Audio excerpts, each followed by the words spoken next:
I'm back. Hey, It's here he is. time to begin.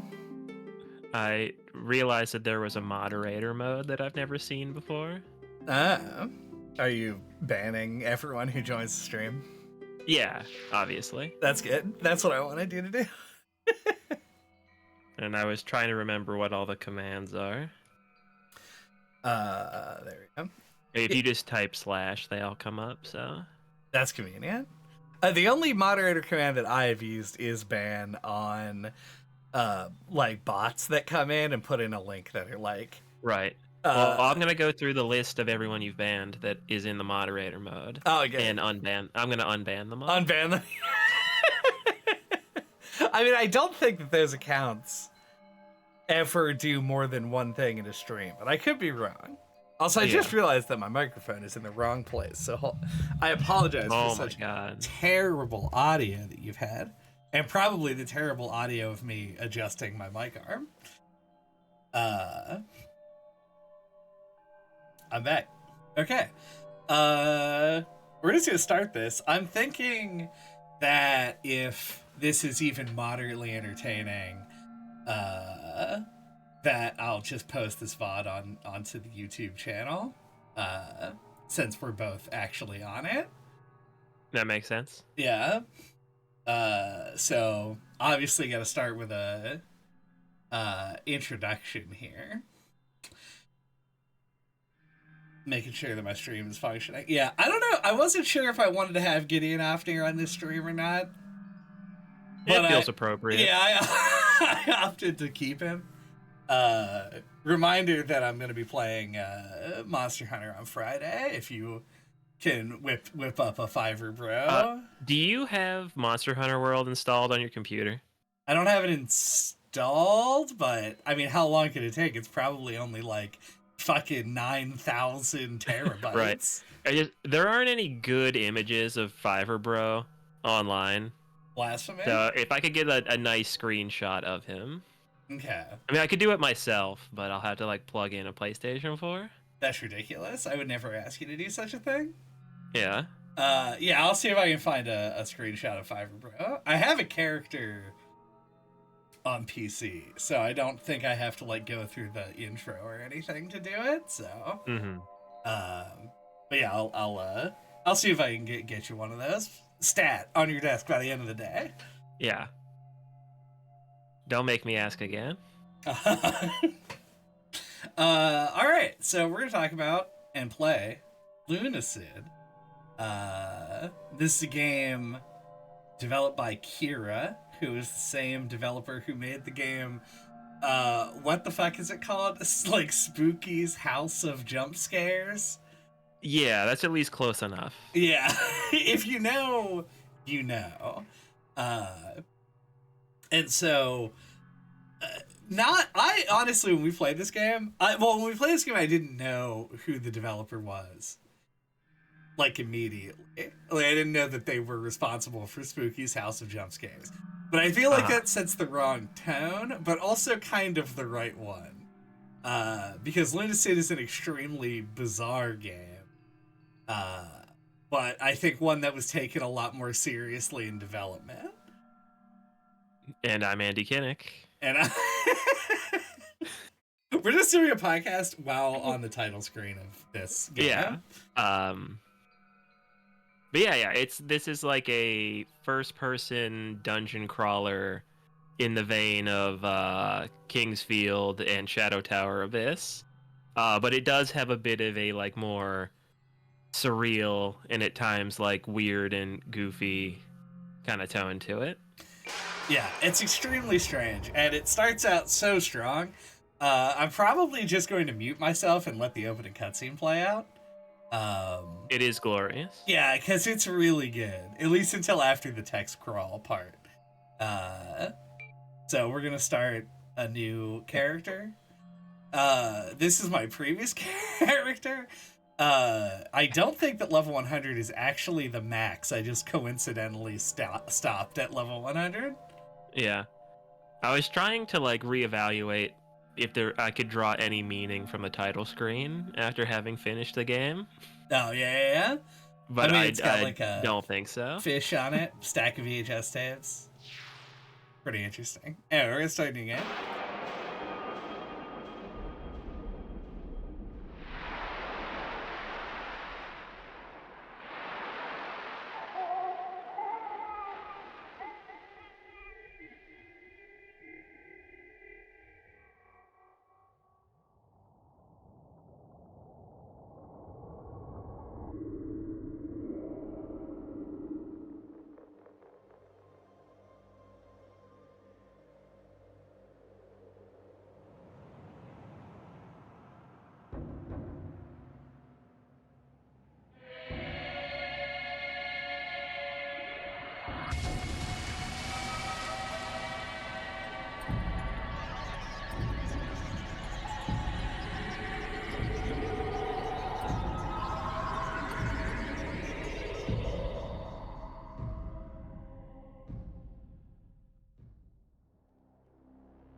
Long ago, a great beast came from the sea This narrator and brought with is it so a good. poisonous fog that spread across the earth. Corrupting everything it reached, the poison fog slowly transformed the world and brought about a new age. Now, grounded by the poison sky and outnumbered by creatures, humankind became desperate and formed feudal kingdoms. Closed off from each other, they became paranoid and are on the brink of extinction. Those deemed undesirable, such as criminals or the ill, are cast out, banished into the depths of the Great Well, a pit of the diseased and undead. The Great Well is said to have but one door to the surface.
Yeah, what a good opening cutscene. Yeah, you belong to the depths now. We belong to the depths. Yeah, it feels so authentic, I think, or like nostalgic. Oh yeah, it does such a good job of capturing the PS1 sort of era, but also just being so absurd. That feels like kind of self-aware. Yeah, it almost feels like a non-existent middle generation between the PS1 and 2. So it feels a little bit more complex than a PlayStation 1 game could have handled. With with the benefit of hindsight, we know that, or like from like a modern perspective, you're able to target like a specific era, but still put like a more modern spin on it that I think works well. Yeah. Yeah, it might just be my own experiences coloring my opinion, but like that intro almost kind of like makes me think of the intro to Evergrace, which is another From Software game. So I would like to think that they took inspiration from more of From's catalog than just the obvious things. Right. I mean, that's fair. I mean, it seems like if you're somebody who has ever played Kingsfield, then you are either 40 years old or have made an effort to go back through From Software's output to try and find other things that are cool. Yeah. I think Iron Pineapple did a video on like the last Kingsfield game that was ever released, which I think is called Kingsfield 3 in the US, but something different in Japan or something. It actually looks pretty cool. It's like a PS2 game. Oh yeah. I actually just was looking into that like literally today because I was I was like, oh yeah, I still have not played Shadow Tower. Even after playing and really liking it. So it was something I was looking into, like how would I go about playing it? That's a thing. I do want to play the Kingsfield games. Shadow Tower is more appealing to me, I think for obvious reasons, but both are appealing and I do want to play them. I had an idea as to what I wanted to do here. Okay. But you can give some input if you think it would be interesting to see something else. I wanted to play Vampire, because as far as I know, it's the only class that has, like, a special mechanic built into it. Mm-hmm. And I wanted to play Strength Focused, because I used my level 100 character had, like, 4 Strength. Yeah, I mean, I played a knight, and I think you played a witch, right? So Yeah, let's do something weird. Yeah. I don't remember what Undead is all about. I think that there's, like, something else to them, but vampires have, like, a lifesteal built into them. Mm-hmm. And I wanted to try that. Yeah, I feel like Gideon is looking like a they/them. I agree. Yeah. They are absolutely repping sort of a bisexual awareness, non-binary vibe. Okay, I'm gonna go vampire. I just want to go vampire. Were those like reskins of the characters like done intentionally, or was it randomized? That's random, yeah. Okay, but it feels like artistic, almost. Like the Gideon being like pale with like that pale blonde hair with the purple flower. True. Just that really pops. Yeah. Oh, his the hair and the face are the default. Like that's what Gideon actually looks like under his armor. Yeah. Spoiler. Spoilers. Though I don't think you ever see it in game actually. No. But yeah, the flower is such a good touch that's why it is the official mascot of the NOCLIP podcast. Yeah, that's what the stick figure guy in the logo actually looks like. What if you remade the logo to include blonde hair and a flower? Just do like the HD remake version of the logo, where it's hyper realistic. It's the RTX on version. Good stuff. I feel so. My jump is so tamed down after the last time I played this game, and I had 69 decks. Nice. I can still bounce my head off the ceiling, so that's good. Man, my fucking biases really rearing their head. Like, I don't even remember there being a compass at the top of the screen in this game. That is so I realized when I booted this game up today, I realized 2 things. 1, it saves your settings. And 2, I was playing it at the wrong resolution when I played it before. Oh, yeah. But yeah, I think you can turn off the compass. Yeah, I must have immediately done that and completely forgot. I think none might be the default. I think I turned it on for a puzzle and then just left it on because there is a puzzle in the game that requires you to use the cardinal directions. Okay, that makes sense. Yeah, you can turn lots of stuff on and off, and including this difficulty slider, which I have literally no idea what it does. Yeah, I don't remember that at all either.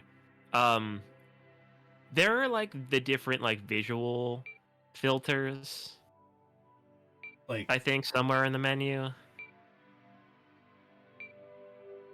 like this. Yeah. The static. Or any we want to put on any of those? I had it on midnight, which is how I played it the last time. I don't. Oh, I think I really- turned on clean. I talk about this in the episode, but like I was playing it on the couch, like on a TV. So like all the like cool filters like made the text too hard to read. That's 100% fair. I think I'm gonna leave it on this for now because I think I that like playing midnight. it with a insane filter is probably.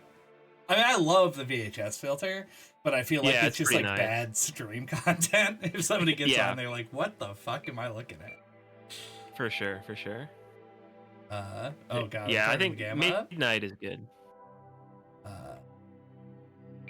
Okay, I did equip my sword. So that's good. So yeah, I went ahead and like looked up, and by looked up I mean played the game for like 5 minutes. How to actually play it. So it's Y swaps your weapon. R2. I'm playing on a controller, by the way. Only because when I was playing before, I was playing a magic character, and the magic buttons are on C and Z, which can honestly fuck right off. That's I'm not pressing those buttons. Yeah. And they put I them played on mouse and R and L. keyboard, but like I think it's just because it was a dungeon crawler, it felt like the right thing to do. That's fair. But it seems completely playable with a controller. I don't know. Yeah, I mean, I would love to hear other people's opinion on it because it is, yeah, like it's a first-person game. There's lots of reasons to play it on mouse and keyboard, but I don't know, the spell thing I wasn't having, and like you can change the key bindings, but to do so you have to like edit a text file, and I don't know, I had some difficulty with it for whatever reason, and so I stopped. But yeah, one of the things I really like about this game is like this central like structure, which I guess is kind of lifted from the King's Field games before it. But like I like this, you're thrown down this well, and how you start up here at the top where you can like if you look up, you can see the sun like pouring in. Yeah. You look down, it's just like a black abyss. Like I think it's such a cool area idea for a game. Yeah, especially coming out here like the first time. Yeah, and like you can see that bridge down there. You know you're gonna get there at some point. Yep, you're like, there will be a way for me to get down there. Then you can peep this door and be like, there's a way to get up there also. Or is that just a tease? Right. Because like that's like how you would have gotten out, but the stairs are broken. Yeah. Sort of thing. Snail. Oh my god, I'm already doing more damage with the sword than I did my entire playthrough. Yeah, I was gonna say like your description of what the early game was like just seemed so lame. The early game was kind of rough. Yeah, like it's still kind of rough with an actual weapon. Like there's a lot of running back to the crystal, but it's much more doable. Yeah. One of the reasons that I wanted to do a melee playthrough, probably more than any other reason, is one of the mechanics that I didn't really get to engage with that much, that I think is fucking radical, is this level up system. Whenever you use a weapon for a long time, you will get this blue bar in the top right that I instinctively pointed to with my hand even though no one can see it. If you look directly up from Gideon's outstretched arm, you'll see it. The little blue bar. Little blue bar. And then you can take this to a special fountain, and it will like level up into a different weapon. Like this replica sword turns into like the royal sword or some shit. But there are other ones. There's some that are. I know there's one weapon that like flips back and forth, and if I remember correctly, is the source of some issues with an achievement in the game. Because it doesn't register as you having both items for whatever reason. Oh, weird. Could be fixed now. I don't know. That was a year ago, so. Yeah. I also didn't engage with it despite using melee weapons, but I guess I'll talk about that when we get to the hub, if I remember. Yeah. I don't know. Tell me if you remember this at all. But something that I've thought about in my own head, like a phrase I've coined for myself, and I feel like I've wanted to bring it up on the podcast, but don't know if I ever have. Is that this game does not have a FAF, and as in FAF, which is like a thing that I came up with, which is first area forest. I feel like so many like RPGs and adventure games, the first area you explore is a forest. That is very true. It's kind of like somebody else came up with like a time to crate sort of thing. Right? Yeah, like this game's time to crate is extremely low. Yeah. So that's just the thing I was thinking about for some reason with games is what percentage of adventure games have a FAF. Right. It's funny because we're playing Castlevania 64 right now in preparation for the next episode. And first of all, is a FAF, 100%. 100% FAF certified. It is a FAF certified game. I did think that there was a ring here. Maybe I'm wrong. There's like maybe the fire spell.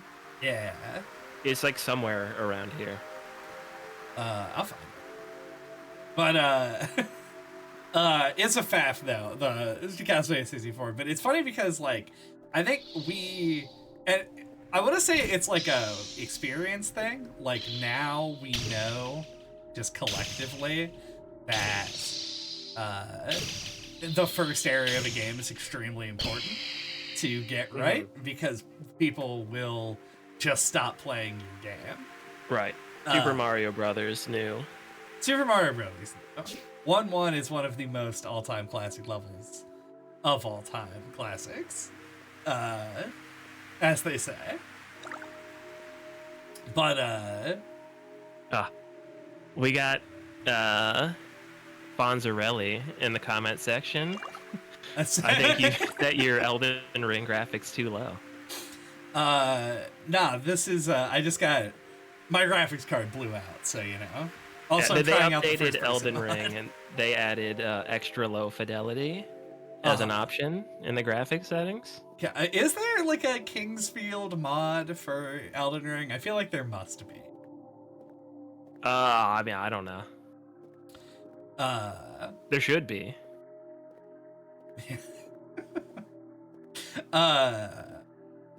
A coffin?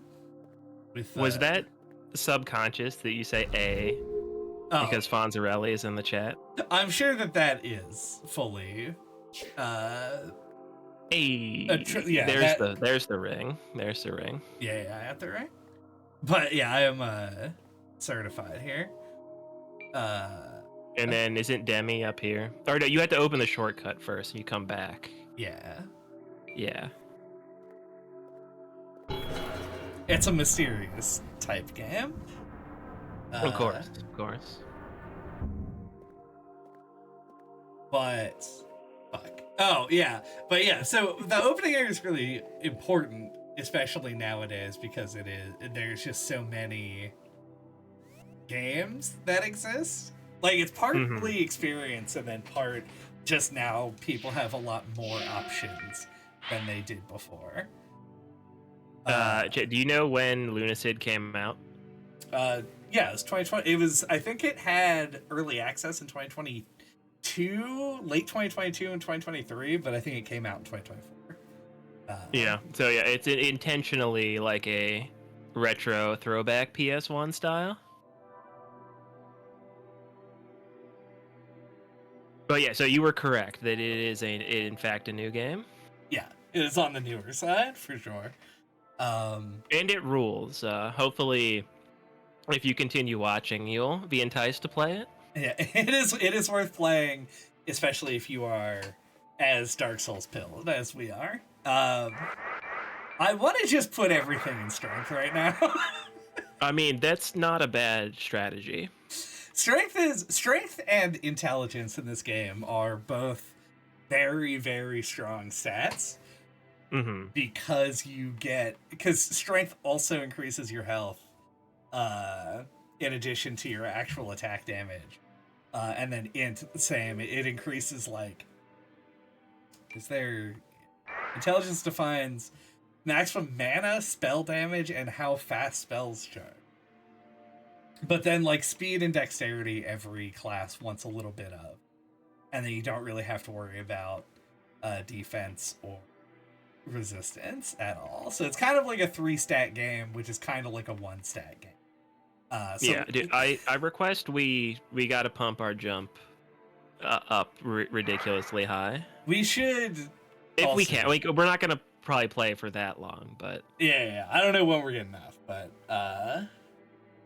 that's true. You just jumped into the world of Dark Souls fairly recently, so I certainly can't blame you for not being quite as Dark Souls core as you put it.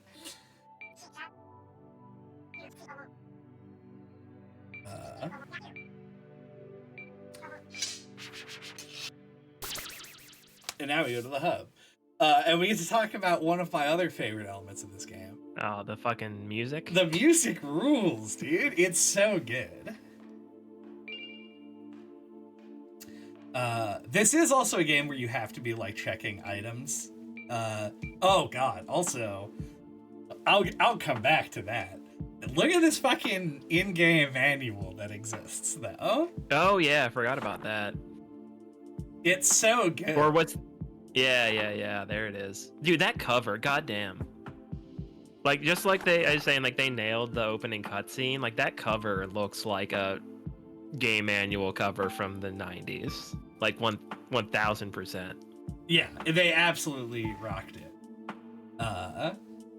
Or a Game Informer cover.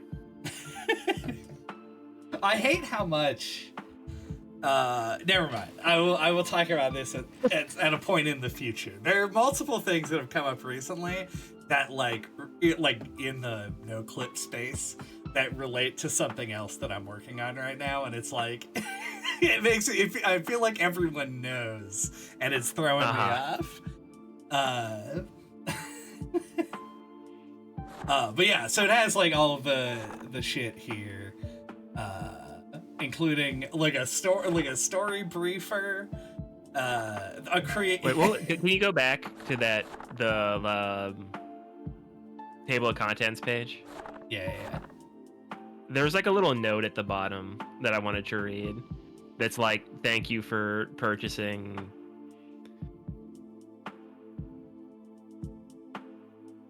Lunacid software. Is that what that says?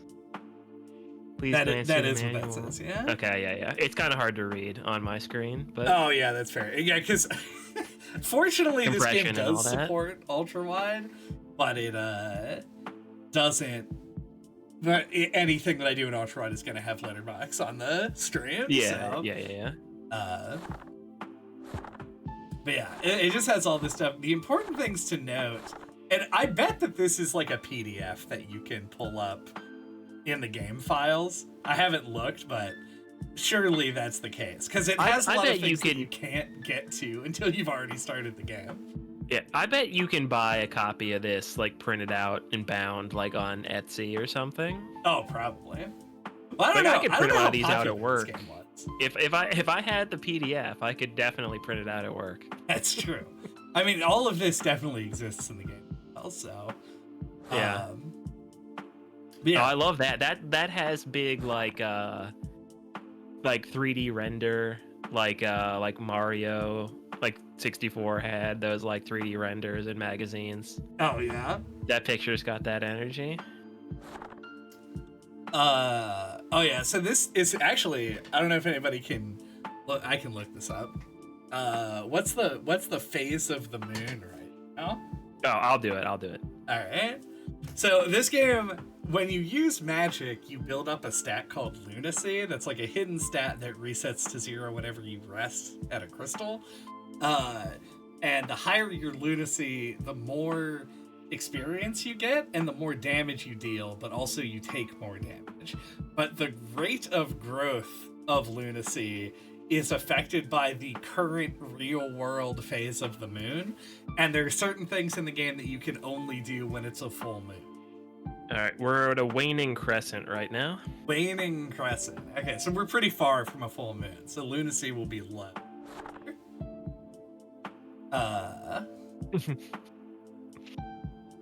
It's a mechanic that you do not have to engage with at all.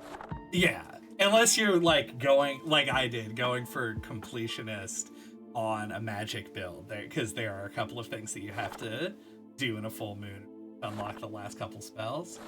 But yeah, manual is great. What I was saying before though is you do have to read the item descriptions because they are not intuitive necessarily. Crystal Shard is a homeward bone, which is convenient. Health Vial obviously is your healing item. As far as Dark Souls inspired games, I would prefer if the healing item was an Estus Flask, but here we are. If you're a longtime listener of the podcast, you know that I also think that. Yeah. If you're gonna rip off Dark Souls, rip off the Estus system. Yeah, because it's like one of the best parts of Dark Souls. Or like the Cerulean Tears or whatever from Elden Ring. Yeah, the Same thing. yeah, the Flask of Crimson Tears and the Flask of Cerulean Tears. Yep, Cheryl the Crow. Cheryl the Crow, the best joke in the game. Yeah. I've got tickets to her next concert. Yeah, you gotta buy the key. Right. So there's a door in the well area that Chad did not interact with because he already knows he needs the key. But it will hint you into the... Oh, turn around, Chad. And like look up to where there's like a potion up on like some rafters. Yeah, I didn't notice this until pretty late in the game. Yeah, I think I noticed it like the first time I came here, and it was a really big motivator to like upgrade the jump stat. Well, I'm about to prove to you that you didn't need Oh, to do okay, that. maybe you can just get up there. How long do you say this game is, Chad? Like between like what, around like 15 hours?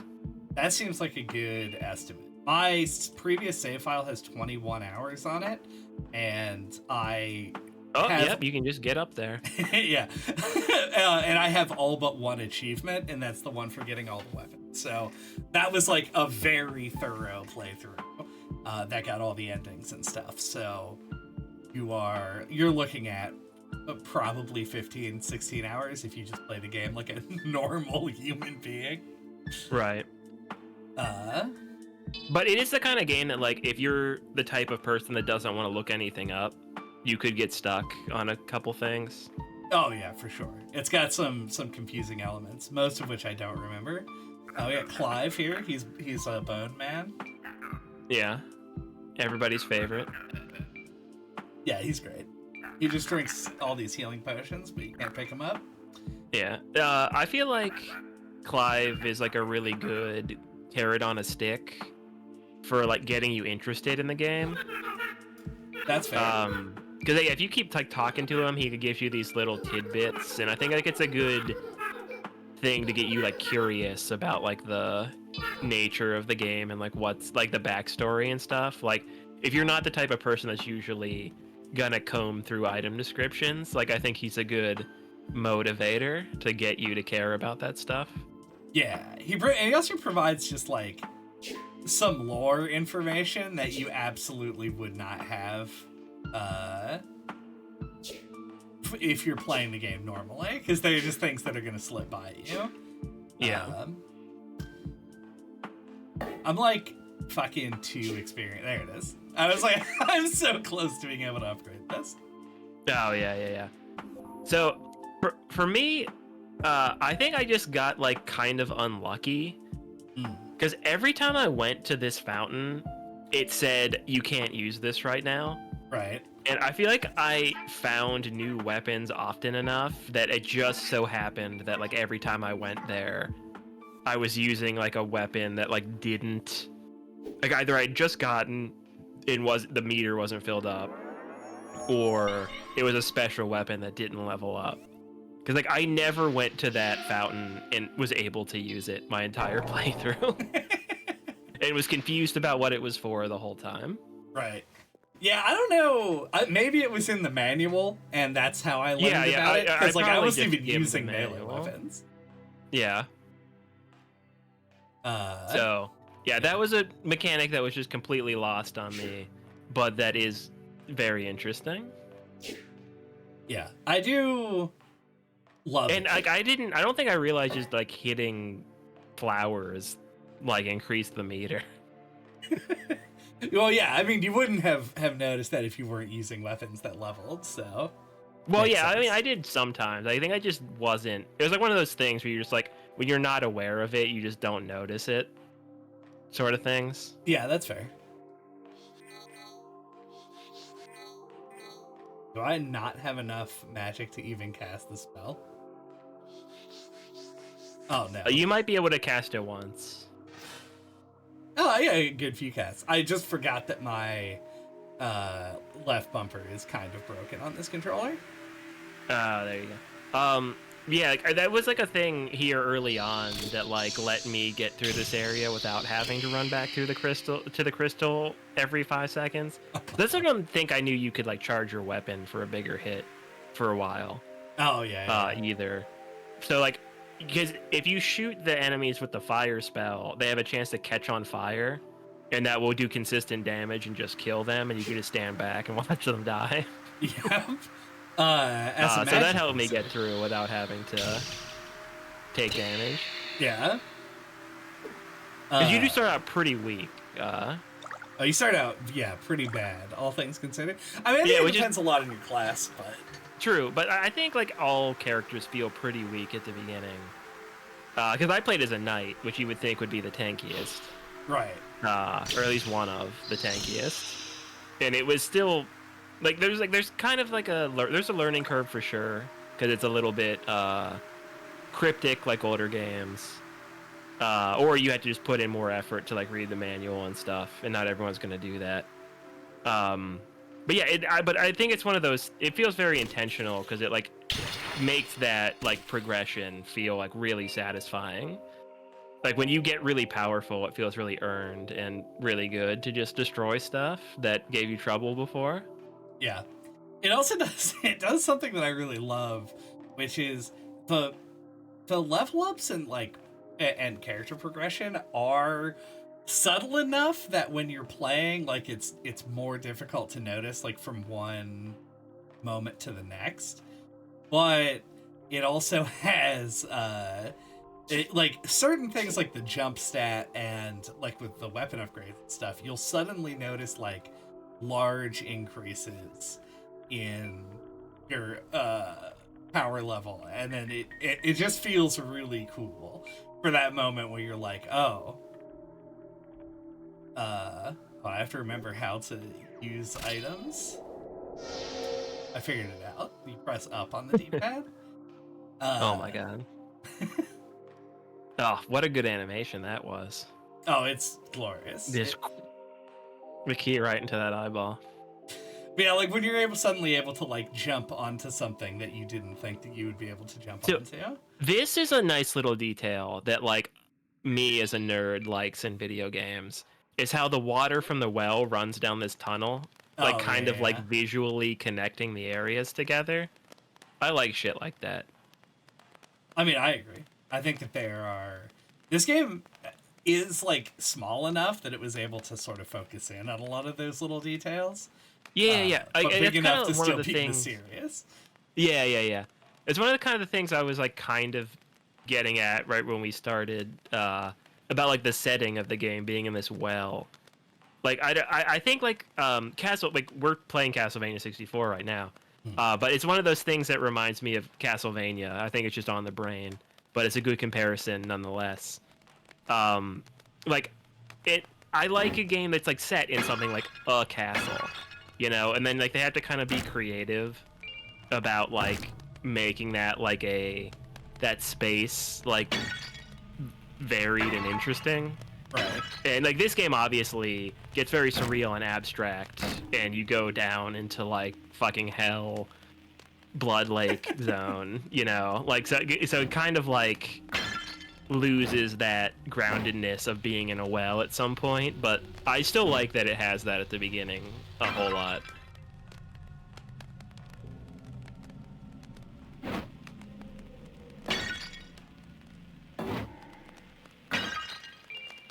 I'm just leveling up my torch, you know? Yeah. So this is the point in the game where the both of us diverged on where we went next. Oh, yeah. Which, as you might note, quite early. Yeah, yep. We talked about this, if you're a long-time listener, on the Blasphemous episode as well. Yeah, like when we were living together, I remember one time I was pretty early in the game and you came out into the living room and you were like, I can't believe you're in this area already.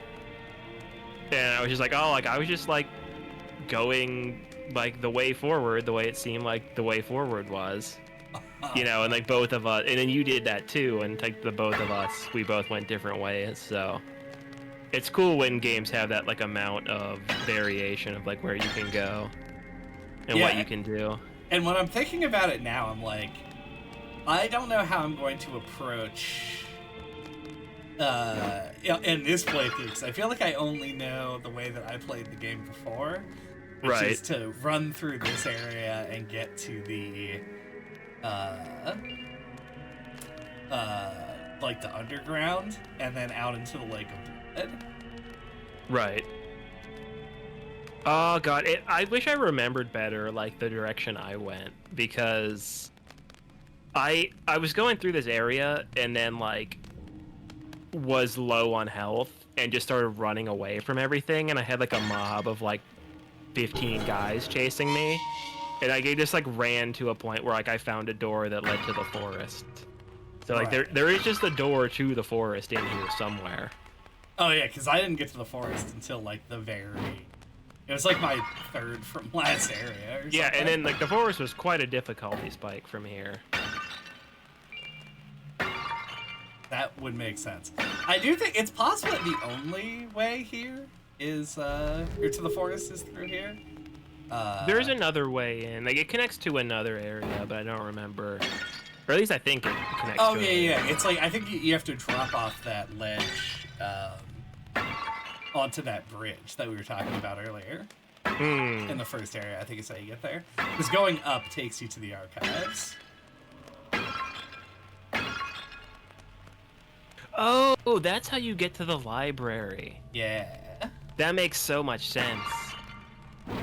Which I assume was your favorite area in the game because it is similar to the Duke's archives. No, yeah, I never found that on my playthrough. Right. Because I never came back up there with my higher jump. I didn't think to do that. Because like, as I said earlier in the stream, you can go back and check if we release this as a VOD. But I was like, I just assumed that broken staircase and door were there as like a tease, like that like, or like as a world building thing, like that's the way out of the well. but like the stairs are caved in so that like people can't escape it. Like I thought it was like a world building detail, and would have never thought to try to jump up there.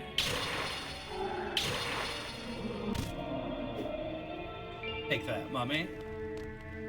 Yeah. Yeah.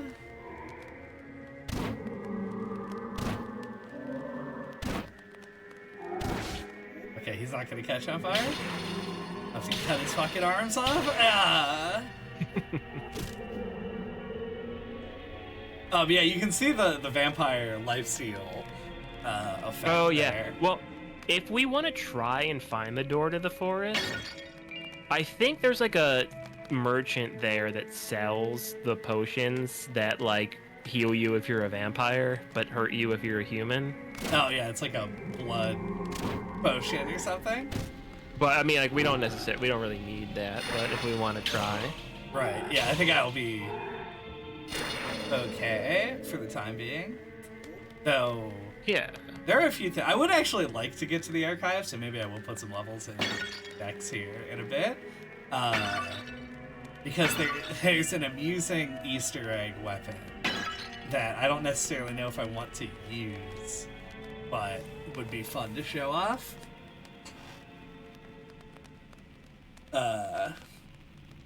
Looks like the brain carved its own way out. Oh, that's a pretty cool detail. Like, they do have like cavernous faces. That's true. I certainly don't remember Secret that, wall. That particular detail.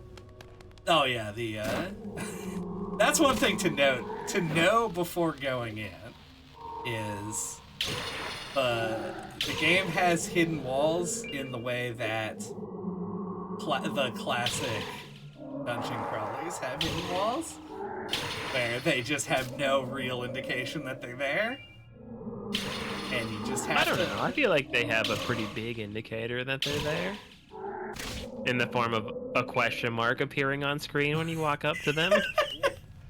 Okay, I'll allow that. Counterpoint, but not at a distance. Not at a distance. Like none of them look like walls that should be. Well, some of them do. Most of them don't look like walls that would be suspicious in any other game. Yeah. Yeah, I'm always like kind of torn on like what I think the best execution of secret walls is. I think my favorite iteration is from Dark Souls 1. Like the secret wall in the fireplace that leads to Havel's gear in Orlando. Oh yeah. Because like there's the little slit in the wall in the hallway that kind of draws your attention to it if you notice it.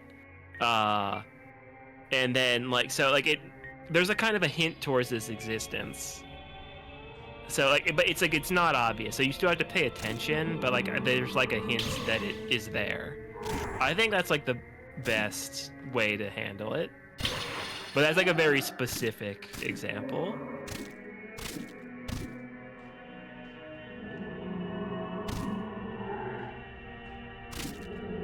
Sorry, a lot of focus on that guy. Yeah, no, man, this game seems just so much easier when you know what you're doing. Like, I feel like this area was so hard. You're not wrong. I died in this area. And you're like breezing through it.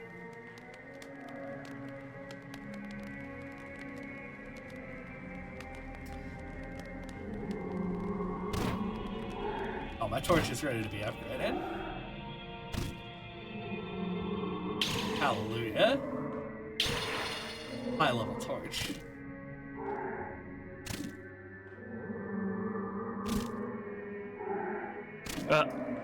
I feel like the appeal of a secret wall to me is like, I feel like I have like this kind of like romanticized idea of older games, where like the kind of like cryptidness of them and the non-handholdiness feels like kind of magical and mysterious, and I feel like secret walls kind of harken back to that feeling.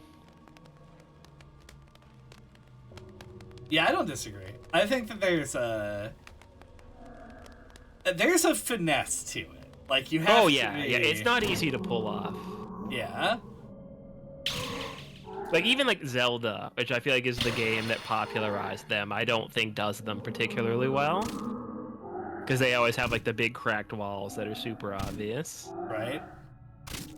Yeah, because you don't want it to be so impossible to find that nobody ever sees it, right? But you also don't want to make it so obvious that finding it is not, like, a reward. Right. Yeah, it is hard to balance.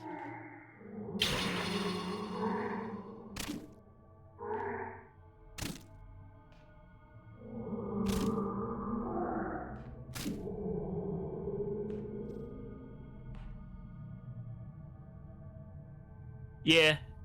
I feel like the feeling like you have to Google stuff is kind of like a plague on like modern games.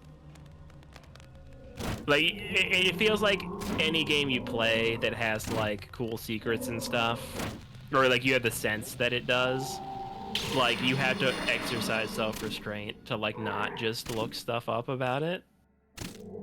Yeah.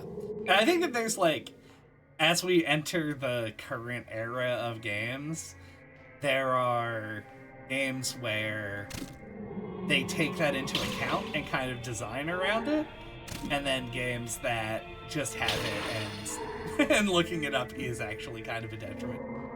So I'm gonna start playing Monster Hunter soon. That's a game that I wouldn't even like if it wasn't for the internet, so... Oh, that's true, yeah. That's a special beast, though. There's nothing quite like Monster Hunter. That's true. In that way. Well, I'm sure there are other things like it that I'm just not aware of, but yeah, like that. It basically requires you to go to an external resource to be able to play it.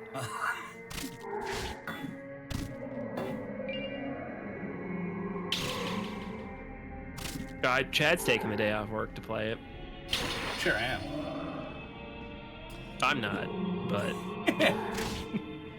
I will be playing it though. Yeah, I'm gonna be... I haven't decided, like, when I'm gonna get on. I imagine it'll be, like, early afternoon at some point, but I'm just gonna play all day on Friday, and I'll be on stream for it. And I don't wanna... I'm not committing anyone else's time here, but Dan may be joining me. I don't know for how long or when, but he expressed an interest in also coming to that stream. Oh yeah, feel free to ask me to jump on anytime. It was just like, I've just been sort of grinding monsters for 6 hours. Maybe it's getting a little boring. I mean, anytime you want to stream something, I'm probably more often than not able to jump on. You want someone to play off of? That's true. I do have some plans. I'm stuck on something. Oh, a big fountain. Bond says if he's around, you can fire him an invite. Oh, nice. To play. We could do a big monster hunting party. I did watch somebody play in a party that was just 4 hunting horns. Nice. Which I thought was extreme, because, like, the one that's available in the demo is just a giant saxophone. And so everybody was just running around making saxophone noises. I mean, a saxophone is barely even a horn. It's more of a woodwind. Brass wind. It's like a hybrid. What weapon do you think you'll be starting with? I intend to start with gunlance. I normally start with hammer or greatsword, because they're like the simple weapons. But I'm very interested in the changes they're making to my sweet baby gunlance. So, yeah, I'm going to want to play switch axe because that's my favorite thing. But I switched to longsword in Rise, so I think I'm gonna start with longsword. The longsword changes look very cool. Yeah, I was here this hallway. I think if you go all the way the direction you're going right now is the door to the forest. Eh. But There's I also might be a wrong. secret wall here, I think. There's also dudes on the ground that will attack me if I just stare at the wall the whole time.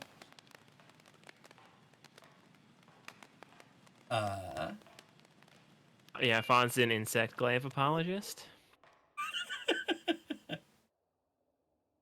I know Dan likes the insect glaive too. Yeah, I think Dan said that he was gonna start with glaive, and then maybe only play glaive. I don't think he actually said if he was gonna ever play anything else. Yeah. To me, like Switch Axe is like the plutonic ideal of a Monster Hunter weapon, because like I feel like there's like a meaningful difference between the two modes in like how you feel to maneuver and like the move set. Like I don't know, it just feels like if you get good with it, it feels really satisfying to just run around with it. I agree. Switch Axe is, I mean, my Switch Axe was my first favorite weapon.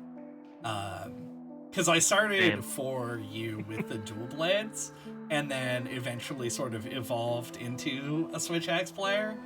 And then I got into everything else at some point or another. But for me, Gun Lance and Greatsword are the ones that feel the most Monster Hunter-y to me. Yeah. Just like a big slow thing that you have to play very carefully. Right.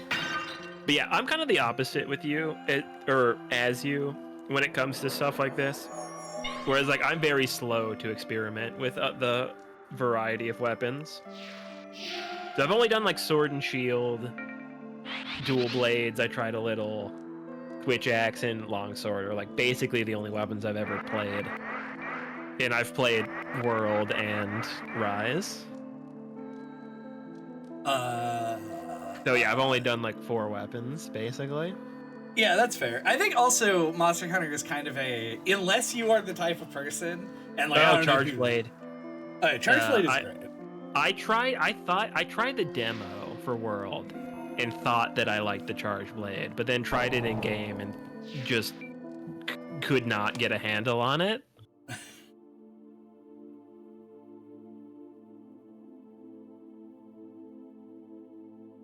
But it is cool. Like, it's kind of like the Switch Axe in that like the two forms are very distinct. Yeah, I created a character in 4 Ultimate literally just to learn the Charge Blade because I thought that the mechanics were so daunting.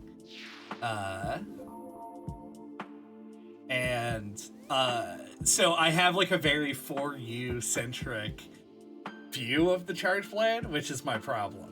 Because current Charge Blade has more that you can do in like sword mode, where when I started in 4U, it was like you just use the sword mode to build into an SAED and then just on do that it menu, repeat. you can see the moon phase. Oh, hey, look at that. Oh, I'm yeah, so yeah. dumb. It's a yeah, you can see that it's a waning crescent. Well, if you know how to read a moon chart.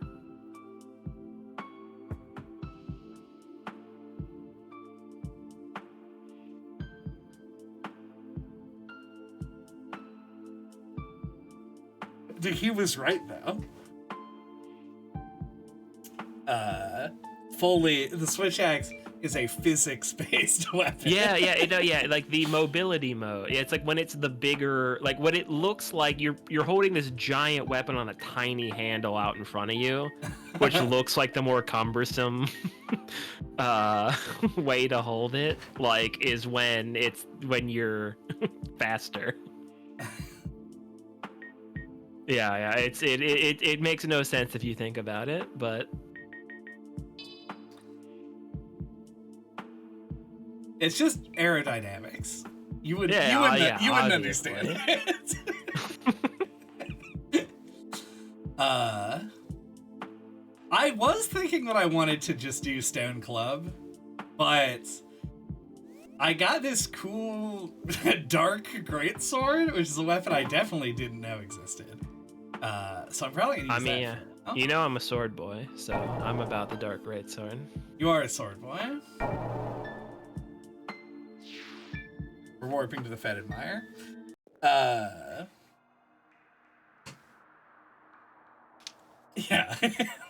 It's technical not in the way that it plays, but in how it functions on the human body. Wait, hold on. Stone Club? Yeah. Level it up.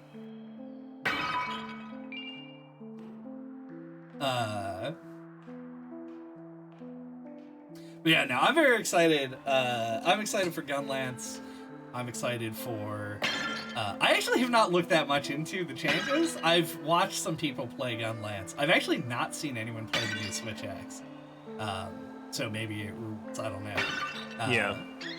Yeah, I've looked up literally nothing about the game, so... Back here, you fucking rats. I got slimed. Which is my preferred way to play games. Yeah, it's Monster Hunter though. Yeah. Well, I mean, once the game comes out, then I'll look stuff up about it. Yeah, I know that there's this like wound system in the game where you can like create weak spots on monsters with certain attacks, which I'm already kind of nervous about. Like, I know that Fawn said that he was not a fan of Rise, and I know Rise also had these extraneous... Wow, these guys suck as a melee character. What's going on here? Oh yeah, slimes are resist. Oh, it's probably that it's weak to bludgeoning. I bet you the sword would be better. The lag, you already switched to the sword by the time I said that. Fawn says, OMG, I can actually tell this to people who will get it. Since World came out, I will say, there you are, Fiverr. Every time I find something I'm looking for, and absolutely no one has ever understood what I'm saying. I do love to do that with things that just nobody's ever going to understand. Oh, yeah, we both do that a lot. Yeah. Especially with this podcast. Like, we'll both reference stuff to each other that we know, like, 99% of people wouldn't get. Oh, yeah, I remember you made a reference to, and this is a spoiler, and now I have to resend my offer of a good job email. But at some point early on, at some point recently, you made a reference to the song Backyard by Caddies. And I was like, that is narrowcasting. And you're like, well, we're a narrowcast. And I was like, that's accurate. I'm gonna go ahead and yeah, the percentage of people who watch our podcast that are our friends is like sizable. Yeah. Yeah, the Clutch Claw. That's what I was thinking of. See, I bought and installed Iceborne, and I feel like I only played it for like 2 hours. Yeah, I mean, which I regret. Like, I wish that that World and Rise had come out in the reverse order. Like, I wish that like World wasn't my first Monster Hunter, because I feel like it's really good, and I didn't quite get to fully appreciate it because it was my first one. That's possible. Yeah, I hated the Clutch Claw. I like Rise, but like it just not quite the same as World, you know? Yeah, I agree. Rise, I like didn't play the DLC Sunbreak. Oh yeah, Sunbreak or whatever it was called. Got the amiibos though. That's what's really important. That's the important thing. But yeah, as long as I'm friends with you, I feel like I can get into any Monster Hunter game. That's true. And Monster Hunter is because you can like just hard carry me. I only hard carry you insofar as I can explain all of the complicated stuff. Well, that is hard carrying someone in Monster Hunter. That's true. Yeah, you can get so strong that it's hard to be difficult. Yeah, Iceborne seemed really cool. I just was busy with other stuff. I didn't like the end game of Iceborne. That was like, the Guiding Lands? Is that what it was called? I don't know. This is a question for chat. Yeah. I don't get my lifesteal on these guys because they don't bleed. They don't have real life. If they don't bleed, I can't kill it. Lance. Guiding Lance was dumb and no one did. I have run into Guiding Lance apologists. They do exist. But I'm not a huge fan. I never actually ended up fighting Fatalis. I haven't fought Fatalis since Monster Hunter 4 Ultimate. Which had 3 different Fatalises in it. There's black, red, and white Fatalis. And white Fatalis saved the Lance for me. Because the Lance that white Fatalis had was fucking so good. And was super long. Hold on, there's a fucking secret wall back here. You can't tell me there isn't? I can't say I remember.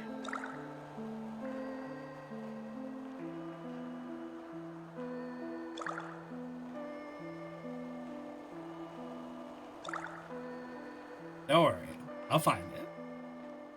Yeah. Hold on.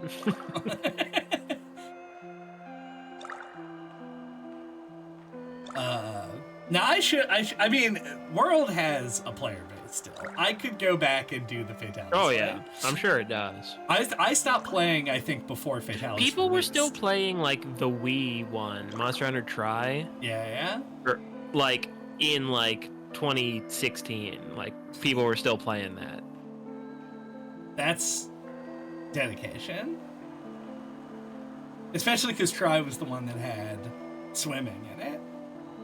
Yeah, I mean, I feel Monster Hunter is just that kind of game. Like, people who like it will just keep playing it.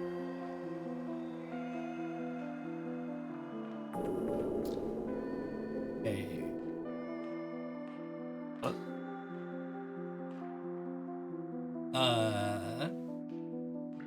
Yeah, the lag's actually not that bad. It's only like about like 5 seconds. Yeah, it's not terrible. But I do get the foreshadowing that you found the secret wall.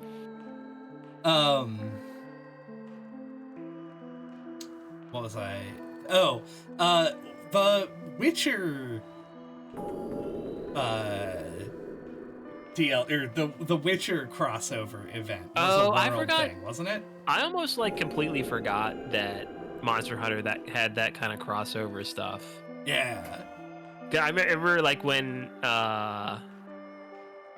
they had the Horizon Zero Dawn crossover. And so you just saw a bunch of Aloys and fucking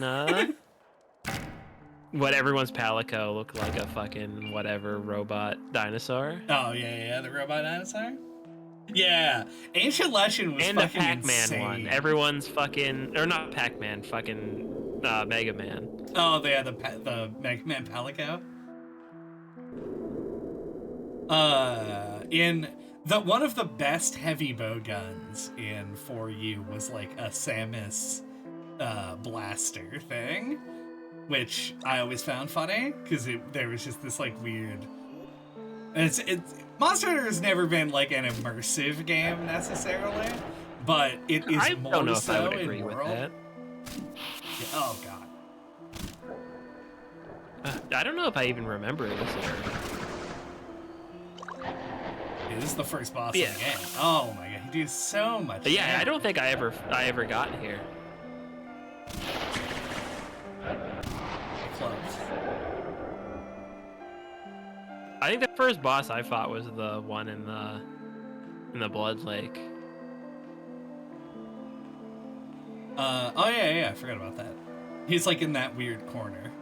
Yeah. I wouldn't say that the Devil Slime actually really counts as a boss, but he's very hard. Mm-hmm. Yeah. I was never got to this area.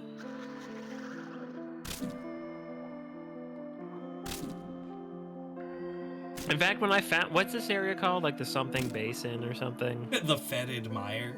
Fetid Mire. Yeah, like I was actually really disappointed that it was just like I thought it was just a connector to from the Blood Lake to the whatever tomb area. Right. No, it has stuff in it. There's an NPC But yeah, I definitely who's didn't like find. just a I didn't find joke. this. Yeah.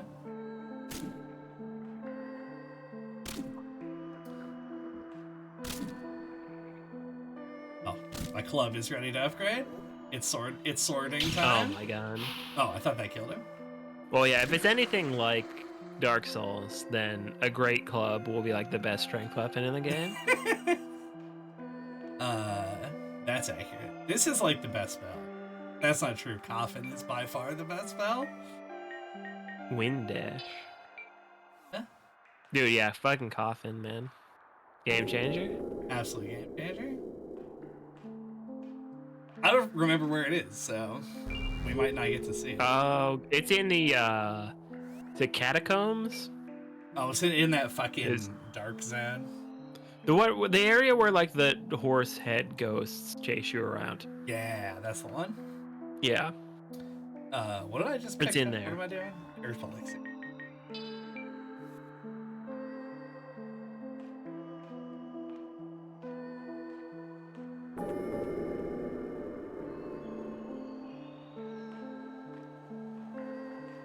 Multiple devil slimes. Oh my god. What are you gonna do? I'm run away. Dear brave Sir Robin bravely ran away.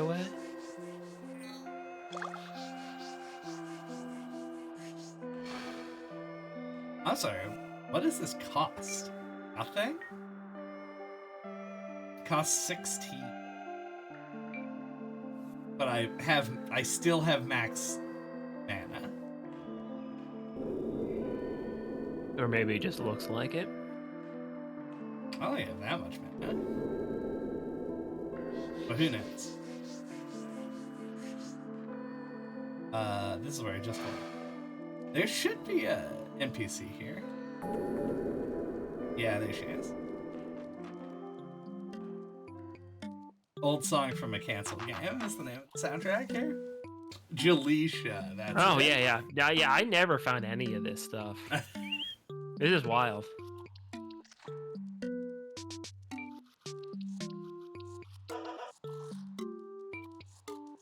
She's jelly.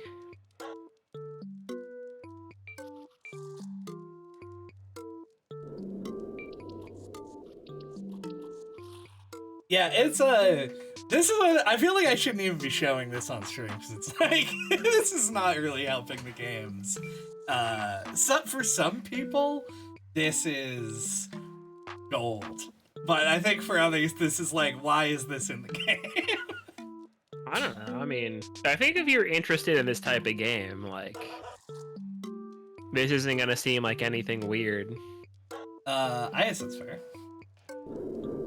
That's what you want. You want to find an NPC that's like a gelatinous blob. Who wants to find Like, out I what remember- happened to Bonard? Yeah, way back when. Yeah, dude, we need to know what happened to Bonard. I mean, we can go find out what happened to Bonard. I need the novelization of Bonard. Like I remember back before Dark Souls 3 came out, when they were like, back when I watched cable TV, when there were commercials for it. Like there was a commercial where like there was a shot of the beginning of like the Walmir boss fight, where you walk into like this black room and then he like comes down into frame out of the darkness, this giant skeleton. Right. And I was like, I hope that's an NPC and not a boss. Like, I want a giant skeleton to be an NPC, because that would be awesome and cool. It's So sort of like I don't know. I feel like the, you're into games like this. A weird and unexpected NPC is like your jam. That's fair. I was thinking like Big Goron. Oh yeah, Bigoron. 100% counts. Yeah, totally. Yeah, it's similar energy. I do want you to know that I am just entirely lost. Well, I mean, that's what this area is kind of for, I think. Yeah. So I think Okay, here, yeah, we're back. save. This is back towards the crystal. Yeah, I'm gonna hit the crystal now, and then we're gonna venture back out. But I will upgrade my club since it is ready to. Oh. Well, I love the turtle pope in Elden Ring. Oh yeah, also similar energy.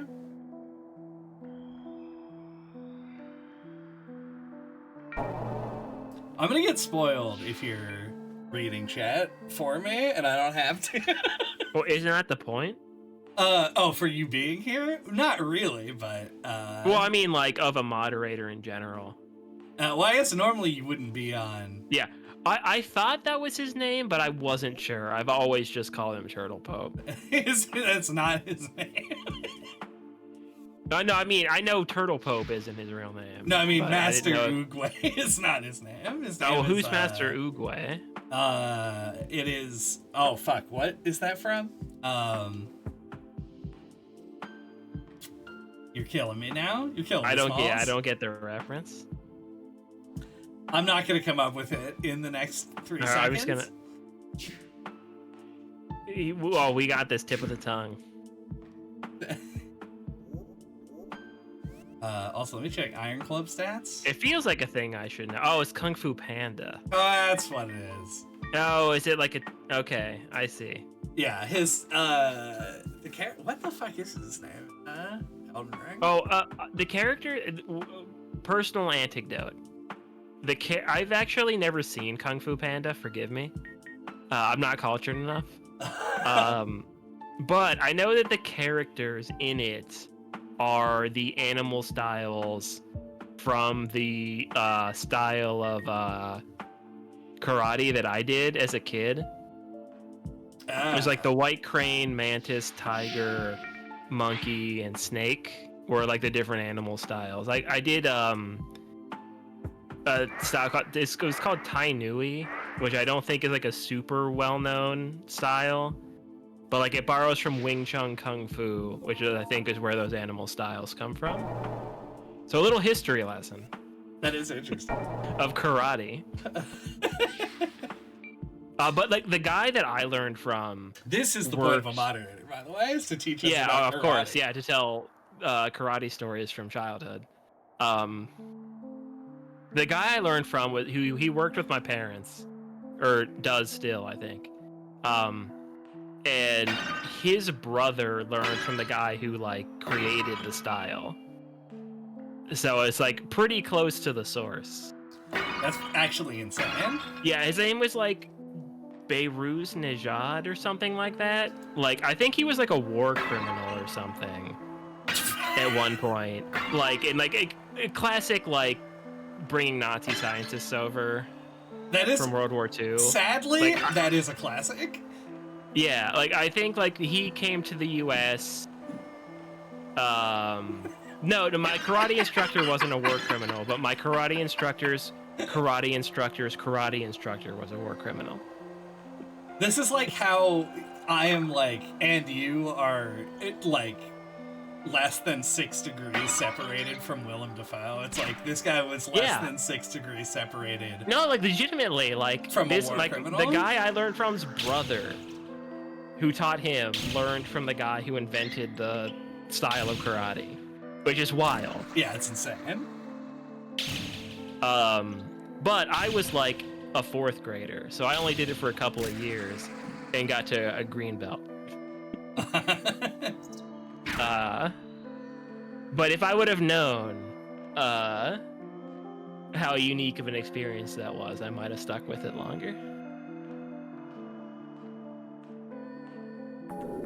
This is just for the...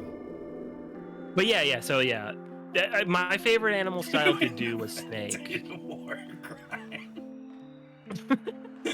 God invented war crimes? That's kind of true. Men, women, and civilians. Or maybe Lucifer when he rebelled against heaven. Dude, Old Testament God did some fucked up shit. Oh yeah, Old Testament God was a huge asshole. We can all agree. Oh yeah, sorry. Yeah, maybe when he flooded the earth. When he flooded the earth, that was the first war crime. The Geneva Convention used that as the blueprint.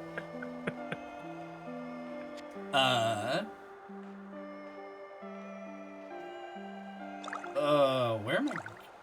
But yeah, I think no one cares anymore because we already got all the interesting stuff out. But I think snake was my favorite animal style.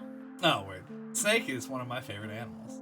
Also, one of the animals I would least like to ever see in real life. Of course, of course.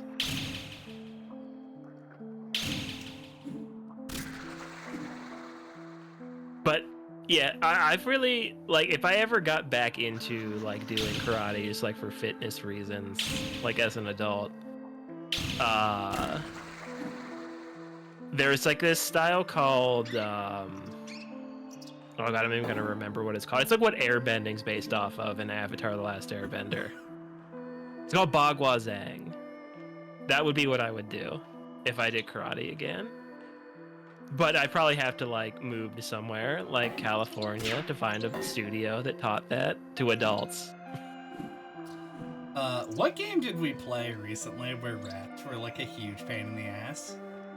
Oh, what's it called? Amnesia.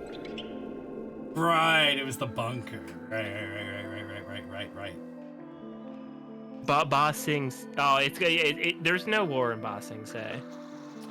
I don't know what you're talking about. That's a reference that I understand but don't actually get. You need to watch Avatar. This is a fact, yeah. Because, like, I know you're not, like, a big, like, action anime guy, but, like, Avatar's just got, like, such great characters and storytelling that I think you would like it a lot. I probably would. Would I like spending time on television? It's worth it. It's only 3 seasons. It's not that true. big of a investment. And it's good. It flies by. The first season's a little slow, but like you just gotta trust. You just gotta trust. I trust. Many recommendations. That's good.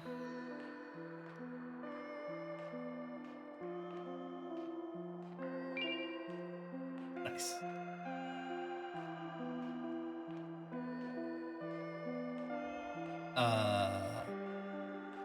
I could have sworn that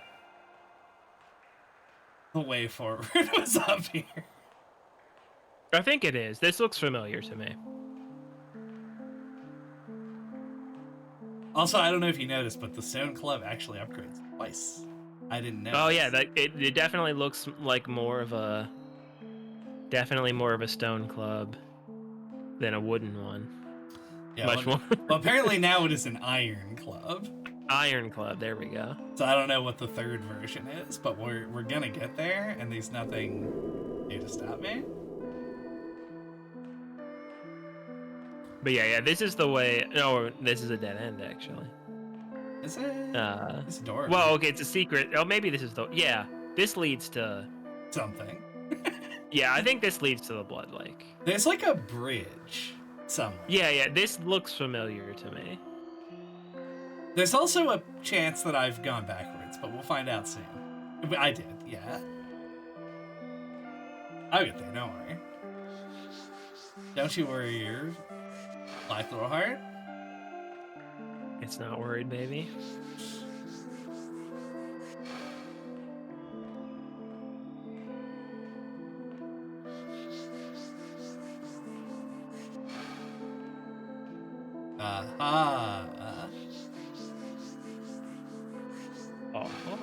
Oh. I think Bonard is over there. Yeah, dude, Bonard. We need to know what happened to him. River Passage. Green goo. I'm gonna say if this is like a quick crystal, I'm gonna do that real fast. Quick crystal. That funky crystal. Oh yeah. Oh yeah, I remember this one. You fucking smack. Oh, I'm poisoned immediately. There's like something you can farm from these plants that I remember doing. The lotus seeds? Yeah, yep. It was the craft. I can't remember what you craft from it, but. Yep, lotus seed pod. Yeah, that's what you needed. I think maybe that's how you make health potions.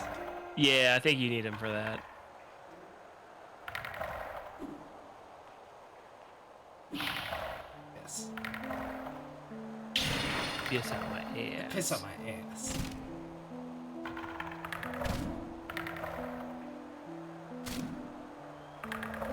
Don't stab at me. Ouch.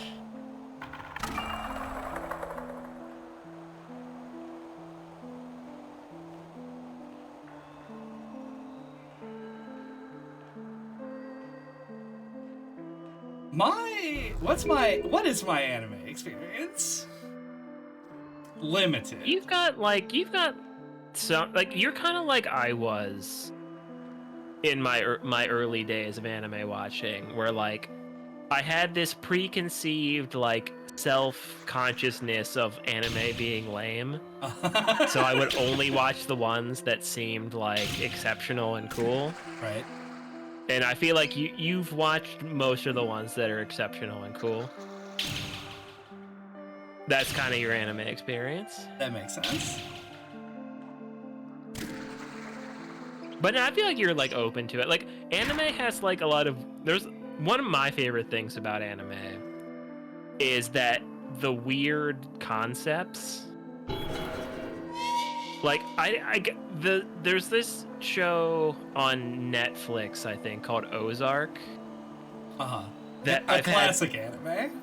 Yeah, classic anime. No, but I've had multiple people recommend that show to me, and I'm like, oh, like, what's it about? And they're like, oh, it's about like people who like fall into like dealing drugs and stuff, and I'm like, that's like every fucking Western show. Like, I feel like I've seen this show already.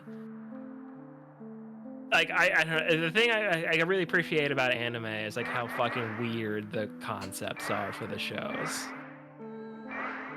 It's like, oh, like, what's this show about? And it's like, oh, it's about like exploring like this giant chasm in the middle of the world that leads down into like a crazy underworld. And like, I just feel like there's just like way more interesting hooks in Japanese shows than American ones. I largely agree with that. I think it's like, I'm sure Ozark's a great show, but like, I don't know. I just feel like I've seen it already based on like what I've heard about it. yeah, especially when you like look at sort of like the Netflix sort of. We're not a television and film criticism show.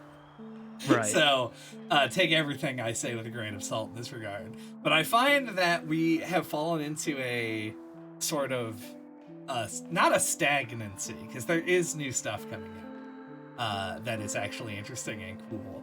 But I feel like a lot of times when I get the description of an anime, it's like you can tell that experimentation is part of the genre. Yeah, more like the so DNA. than it is in Western Yeah. media. 100%.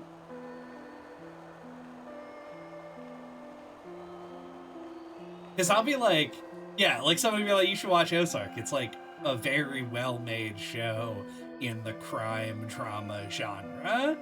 And it's like, you should watch this anime. It's about people who are anthropomorphized blood cells fighting a disease inside of a human body. And I'm like, I might enjoy Ozark more, but I'm more interested in fucking Osmosis Jones, the anime. Oh, yep. Osmosis Jones. Jinx. Get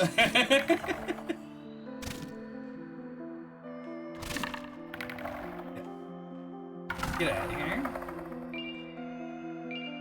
But yeah, that's like, just concept really sells me on a show anymore.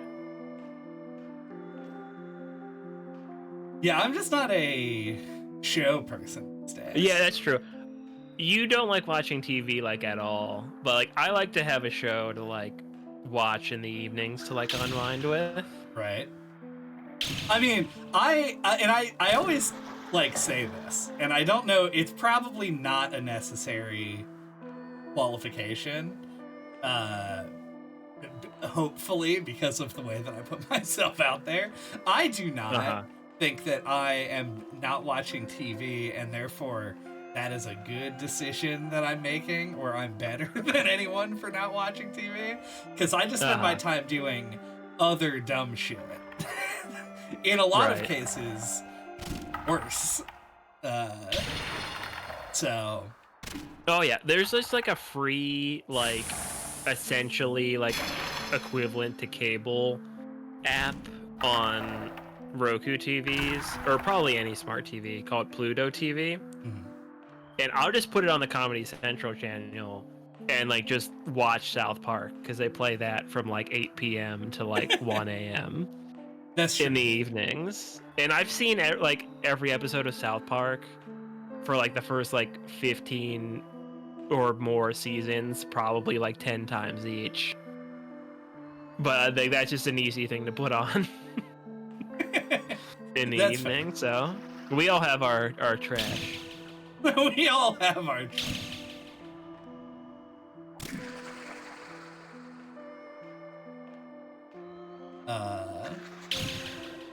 Speaking of trash, I opened my first ever crown gold rare in Pokemon TCG Pocket.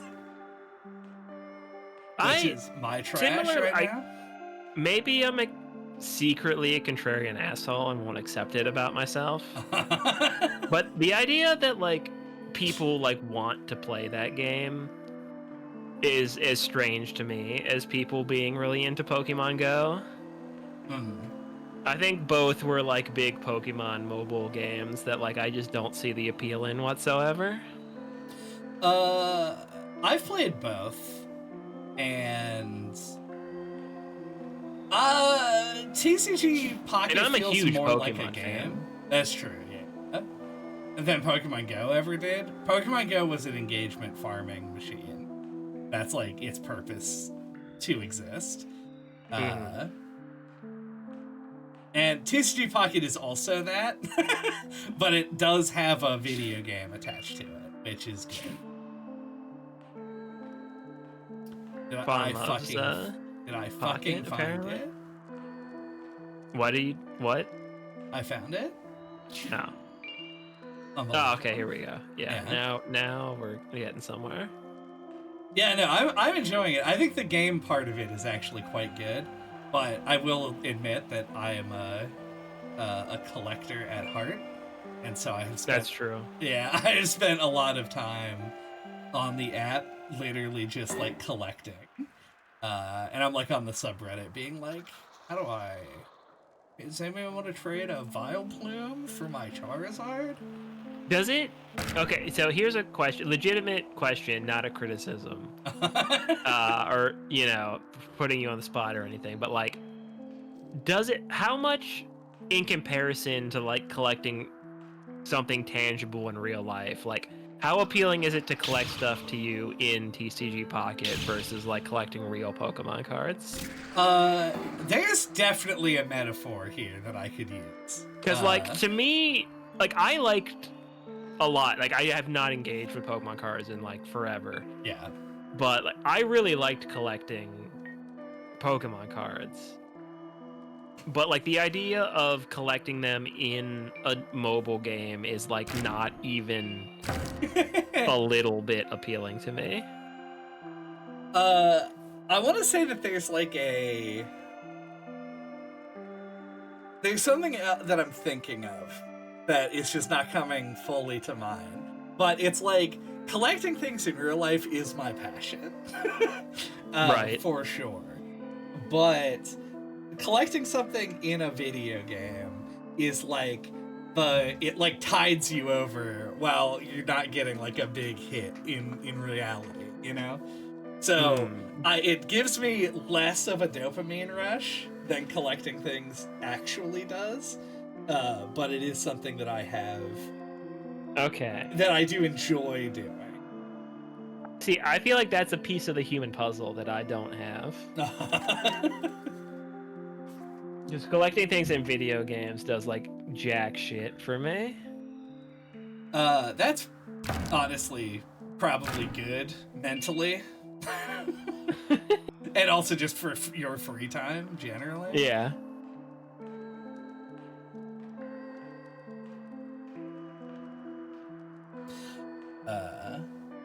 Yeah. That is, I think that there's a separation, and it's funny because like people will look down on people who spend money on games for cosmetic items and stuff, but like I get cosmetic more somehow. than a game piece. That seems Well, I think I'm just more of an aesthetic person. that makes sense. Like getting a cool skin is more valuable to me, I think, than just like getting like a proverbial like thing to put on a digital shelf. Right. Well, the thing is, like with the collecting in Pokemon Pocket, is like they are cards, and you can use them to play the game. Now it is also like it's effectively a gacha game, right? Like it just is. You open packs of cards for a chance at a random rare. And then those are the rare cards typically are the ones that are more powerful in the actual gameplay part of it. Mm-hmm. So it's predatory and shitty like always. But I do think people like criticize people who buy things in games. But I rarely get shit for the fact that I spend real money on things I'll never use. Like, I have all of the controllers that Nintendo put out for the virtual consoles, and I'm never gonna open them. They just sit in a package on my bookshelf. Now, see, for me, like that, we talked about collecting one time in real life, and I hadn't given it that much thought, but like you're much more of a collector than I am, and I didn't really like know like what it was, like why, and I kind of struggled to put it into words. But like I've thought about it like since then, and I think like for me, the idea of collecting stuff is only appealing if it's stuff I'm gonna use. Right. Like I have, with the exception of the Monster Hunter one, I think I have all of the Switch Pro controllers that they released for the Switch, like the special edition ones. Like I have like the Smash Brothers one, the Tears of the Kingdom one, the Splatoon 2 one, the Xenoblade 2 one, etc. and so forth. And then those are things that I use. Like I just don't like the idea of like collecting stuff that's just gonna like sit on a shelf. And I think there's like a lot of people who collect things like specifically like to collect them to put them on a shelf. Yeah, that's 100% me. The guy who owns 3 curio cabinets. Yeah. So yeah, I like to collect things I'm gonna use, and I think that's also a reason we've also talked about this a lot. Is our difference in like how we play Pokemon, and it's like I've never bought into the idea of like catching them all. Because I don't like the idea of like catching a bunch of Pokemon that I'll put in a box and never use. Like to me, like the fun of catching Pokemon is to then use them. Like I don't like to just collect them for the sake of it. Right. You don't have that trigger in your brain that says like that filling out a checklist does not inherently give you pleasure. Right. That just feels like work, not like fun to me. Right. Yeah, I think that that's just like different people. I think that. Yeah. Though the funny thing about it is I think that both of us fall on like far ends of that spectrum where like I really enjoy that stuff and you really do not. Right. I'm gonna save before I do this, but I think there's a secret here I can show you that I don't think that you saw. I also could be wrong, and I might just die. So we'll find out what happens. Well, either way, it'll be entertaining for me. Yeah, that's good. Let's tap the old save. Okay.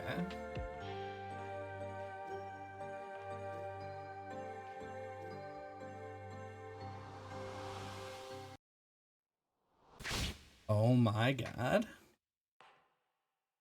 Oh my god. If you ever... well, yeah. Definitely didn't do this. I'm still going to die. I think it should be netted.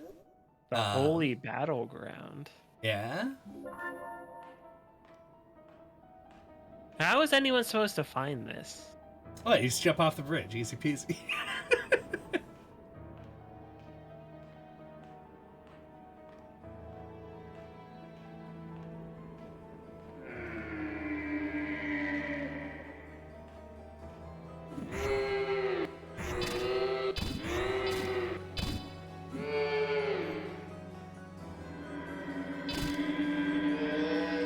skeleton riding a camel?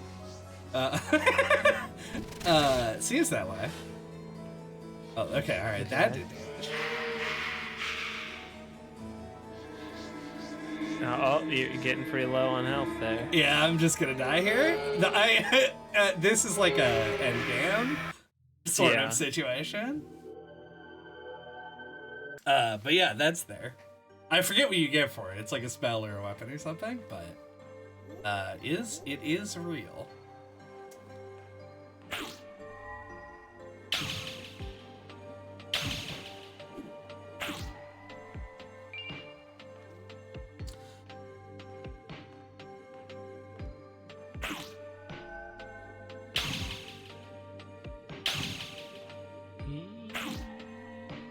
Yeah. Yeah. Do you have the blood spell that you need to get into? No. I think it's in like the first area, isn't it? I don't remember. I would say it's in the catacombs, Ooh, could be in the but cat. but I'm not sure. Yeah, you gotta spray these crystals with blood. Oh, Yeah. it's because I'm a vampire. I think I can just get in. Oh, there. Yep, that would make sense. Did you talk to the NPC though? I was just turning around to do that. Yeah. You gotta go talk to that guy.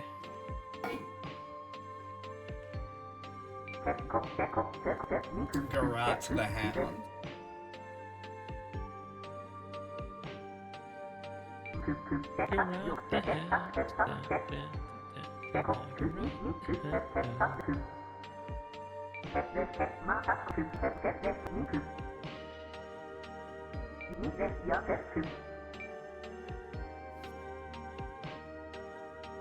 Anyway, that's that guy.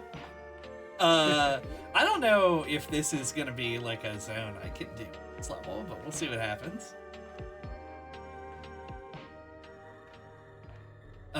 But that's a cool interaction that I didn't expect, is that vampires could just walk in. Yeah, no, it makes sense. It makes sense. Well, the boss of this area is a vampire. That's true. Yeah, I don't know if you'll be able to beat him. Oh, definitely not gonna be able to beat him. Yeah. Yeah, like I feel like I'm doing shit for damage right now. Too bad I ain't got shit for cash right now. Wait, when was the last time you like leveled up? When I left the boom. No, when I left the tomb. Also no. When I Okay. left the fetid mine. I just wasn't paying attention, but it just feels like it's been a while. Yeah, I'm at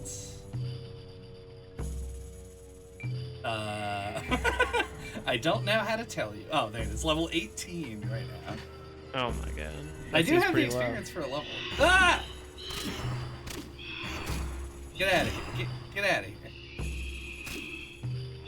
I don't like goblins. Oh my god. Oh my god. Oh, but I do get lifesteal from these guys, which might be enough to make me capable of getting through this. Also, I have a sword if this stone club is not doing it. Ow, ow, stop. Do you have a stake to put through their hearts? That would help. Except, unironically, that might actually help in this game.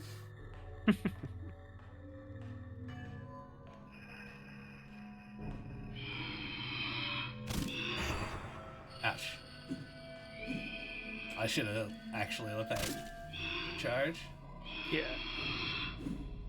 There is not like just a dash in this game.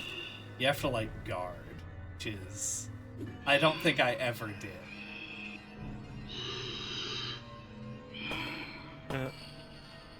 It did. I felt like it didn't really help me that much. Oh, yep, that's a. Yeah, looks like we got a bot.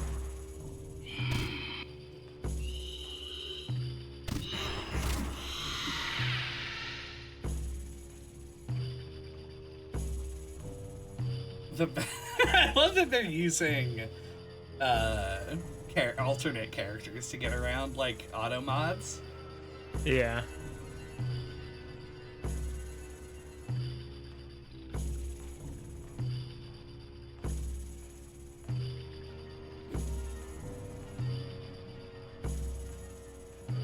You just put /ban and then the username. Is that it? Yeah. Get out of here, long-term parameter.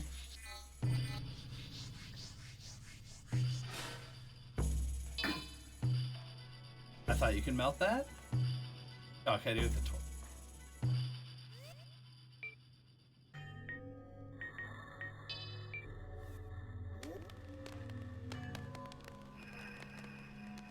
Oh, is this where that one spell is?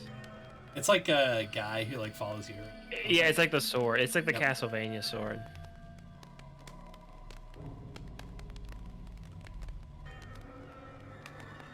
Yeah, I use this a lot, but it does drain your magic. Yeah, it drains magic like crazy. But I didn't use any spells, so that was fine with me. Ah, that makes sense.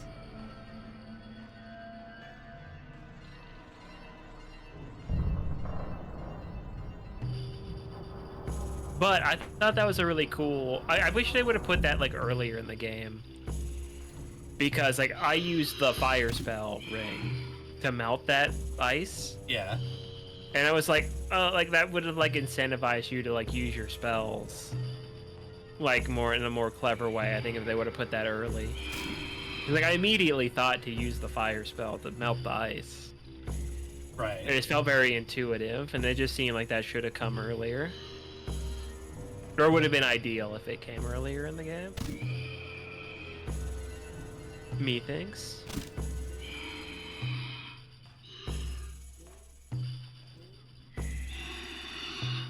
I got the Castlevania 64 dodge strats, where you just course. jump a lot. Yeah. Or just spam the attack. You just spam the attack. Yeah, I mean that's this content for the episode, but We're giving him a little preview. Ow, ow, ow. Fuck you. Just got all my lifesteal up.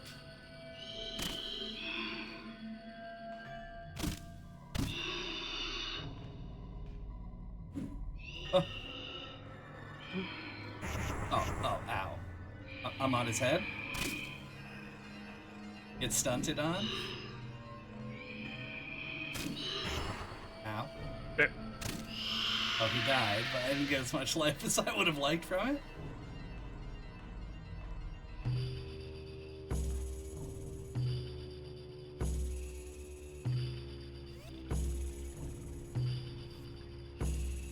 I have almost 4 levels right now.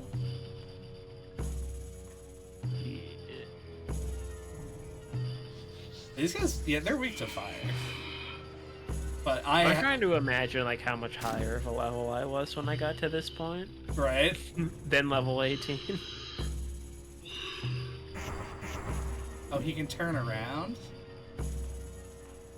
It took me an embarrassingly long time to figure out to use the blood spell to get in here. Oh, yeah. So I thought I was looking for a key.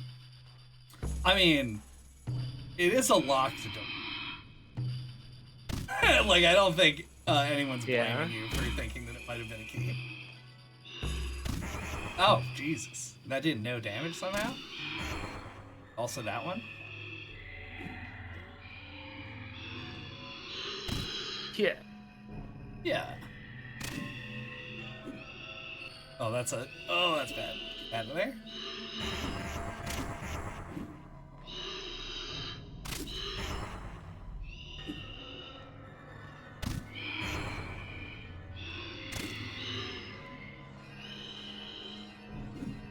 I'm sure this is like just so exciting. I mean, I don't know. It's entertaining to watch.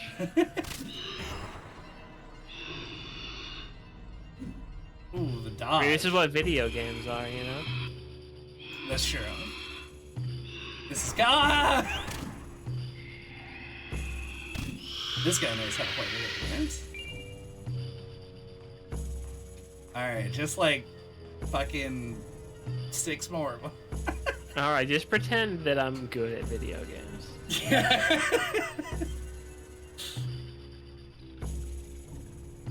I'm gonna chill out for like 5 seconds, let this health regen.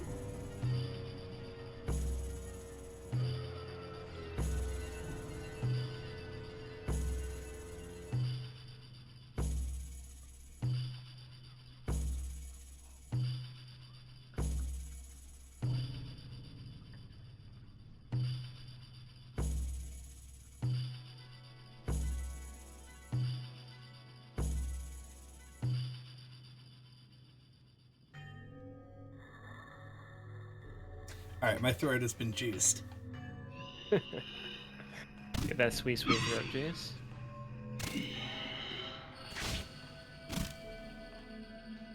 Get all the burps in. Oh my god, he parried me?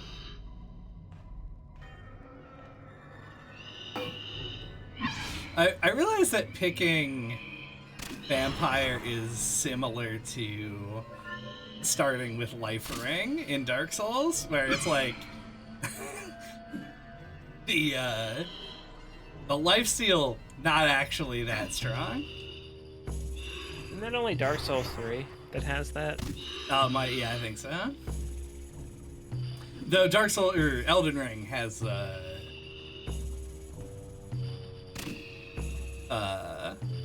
like an increased life talisman, I think, as a starting gift.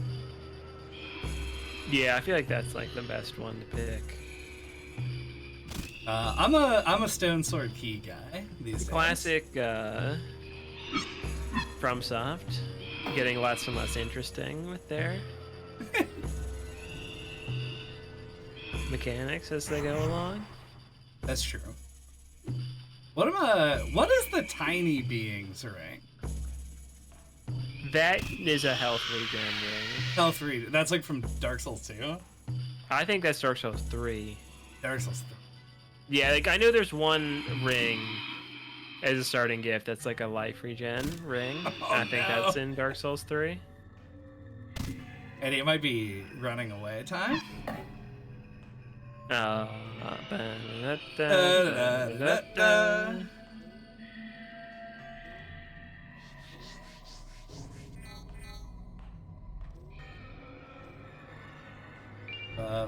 Vampiric symbol. Oh god! Oh no! Dead end. Will it spell the end for our hero? Oh no! Another dead end. Is that all that's in here? Ow!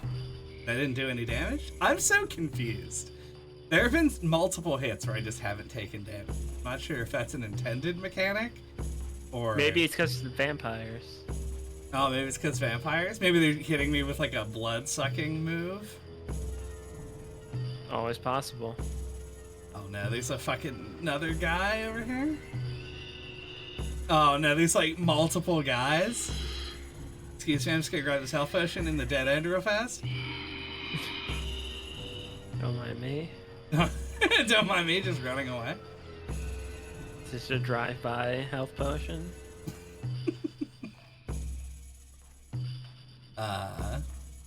There's something glowing. Look at that graphical effect. Dude, it's so good. I don't know what the spectral candle is either. Isn't that a weapon? Oh, it's like an intelligence weapon. Excuse me. Just leaving. Oh, it was 10 cents. It was, I'm glad. Yeah, I was just on a corpse from before. Awesome stairs. Okay. All right, I'm out. I have the vampiric symbol. Nice. Also, I've got a bunch of levels. You didn't open the front door though. Isn't that maybe that's what the vampiric symbol's for? Oh yeah, you're right. Look at me. Literal genius. I was thinking that area like led up into the main area, and then you open the door from inside, but that's not correct. That is a thing that it could have done. All right, 4 more levels. You also get People 3 voted, skill and they points want per 4 level, more which is years insane. of level. Yeah.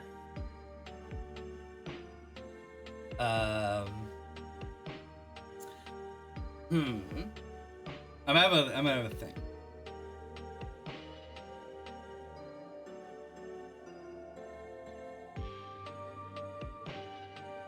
You mean you don't already just like know what you want to level up and just do it immediately? That's correct. I'm not 100% sure this time. I feel like I don't know how much higher I want to put my dex. It's kind of where I'm at.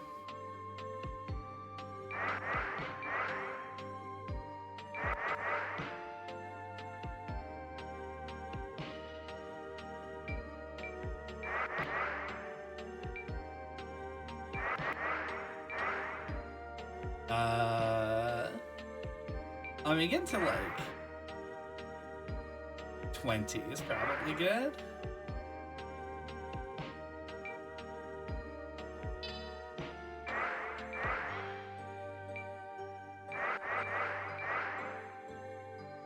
Yeah. I'm gonna go try and jump up the stairs now, I think. Hell yeah. That'll be a new experience for me. Yeah.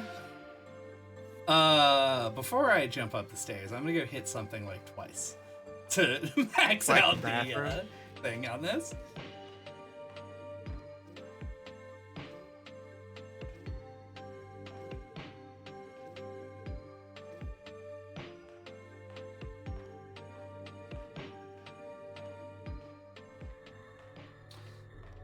Vampire. I don't think you're gonna be able to jump up those stairs. Don't be such a hater. I mean, I want you to be able to. I just don't think you will. Doesn't seem that good.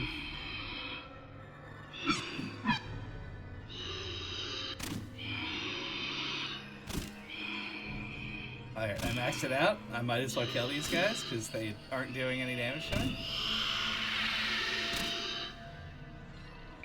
Don't run away from me.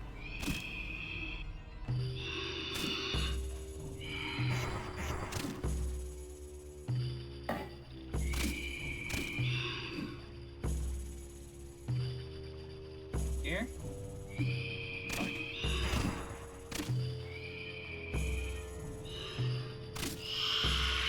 Yeah. He got so yad right there. What a bitch. Also, I think it said I had 166% experience. Does that mean I have enough for another level? I don't know. Because I could put it in And jump. and then maybe get a lot. Look at how high I'm jumping. There's no way I don't make it. I don't. It doesn't look that high to me. But I'm not the one in control, so. Damn right. Man, I can't believe it's only 6:55 right now. It does feel later? Question mark. Yeah, I mean, it definitely does to me.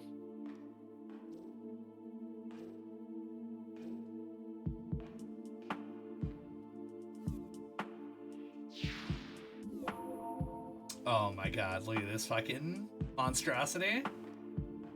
Nice. So different, probably. Got squares on it. It's a dangerous and heavy weapon that reflects the user's sheer force of will. It deals 68 damage, which actually seems kind of insane.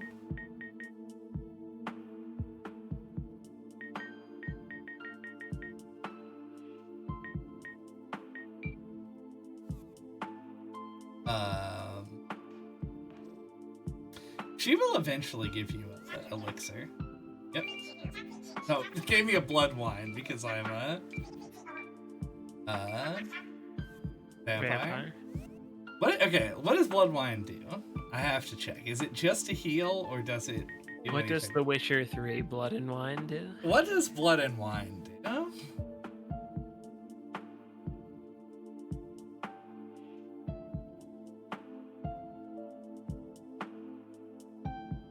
Okay, it is just a heal.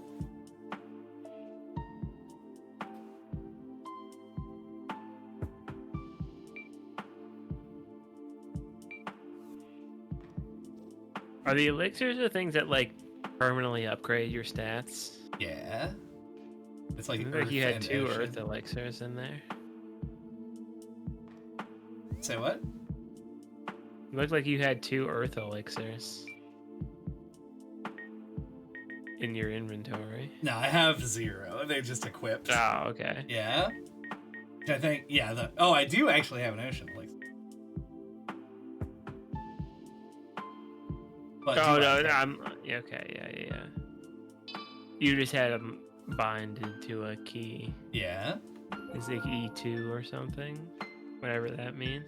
Yeah, I'm not actually sure. Equip slot 2. Probably.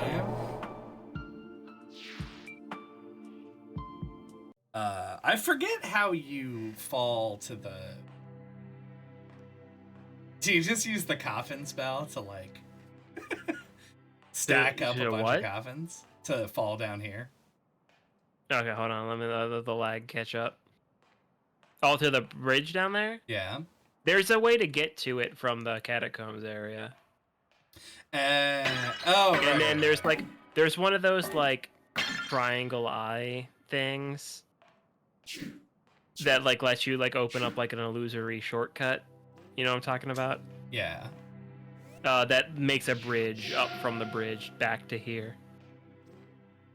Oh, right. I remember I did that at some point in my main. So yeah, you just need to go back to the catacombs area and find your way to the bridge, I think. If you want to get to it. You don't really need to at this point. Oh, get absolutely fucked. Oh, hold on, don't spoil it. Oh, you made it. Oh, there we go. I did not think you'd be able to. Dude, I'm a jumping god. Yeah, I never ever would have thought to do this. I didn't until fairly late, I think, because I was like, I learned about the jump stat at some point and was like, oh, fuck. Look at how high I'm jumping now. And then I thought to go back. I think probably after I got back from the forest, or got to the forest bridge and was like, oh, right, this area. But this game just has good level design. That's for sure. That's for real.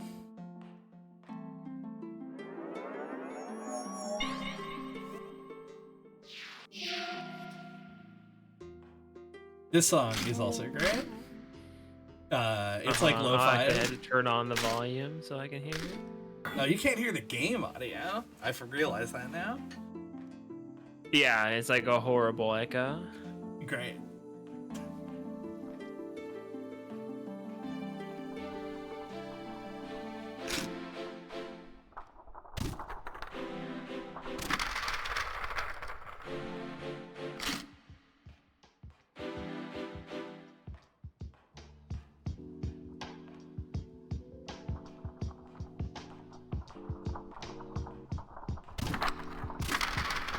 Are you grooving right now?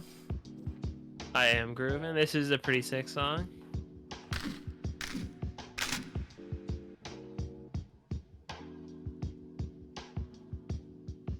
It's like much more like jazzy than I would have expected. Yeah.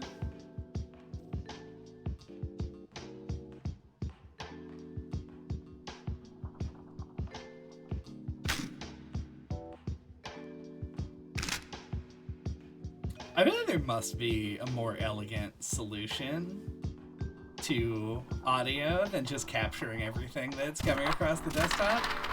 But I don't know. I mean, what is there? I mean, I feel like if you like separated it into each of their own channels, and then you could change the volume of them separately. So like, currently, if I turned it up, you would become louder. Yeah, like I know. If you have an Elgato capture card, like there's a separate like audio app. But I've never used it because I never capture audio personally. That's true. Yeah, you are a. And I got a new capture card recently that was a higher frame rate and resolution, and it was only like $50. So I graduated from the Elgato.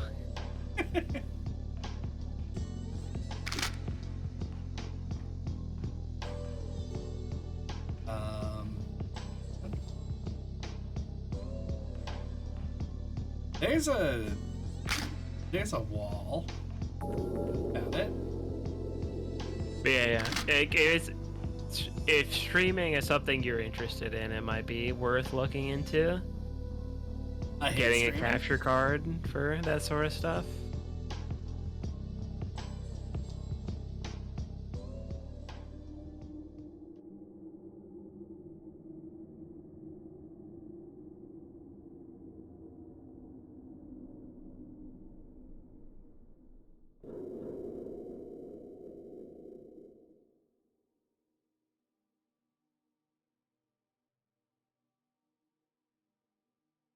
I don't have to be quiet, I realize, for this to activate.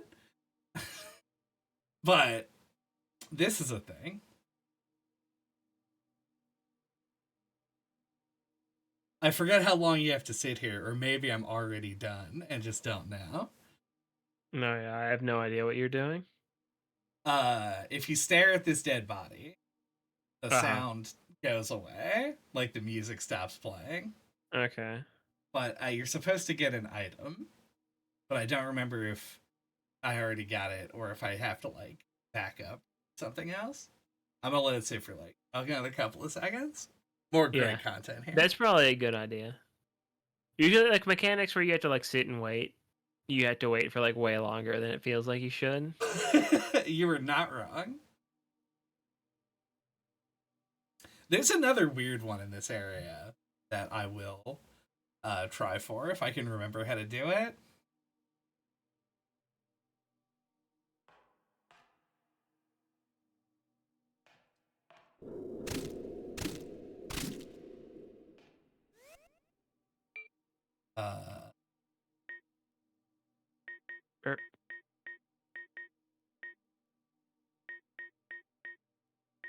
Oh, here's the spectral candle.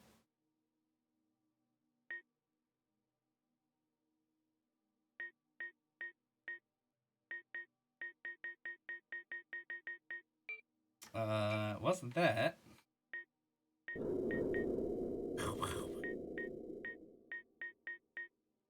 What is this? I feel like it's supposed to like be a jump scare. Like I thought it like screamed at you or something. I mean, that seems like something this game would do. Yeah.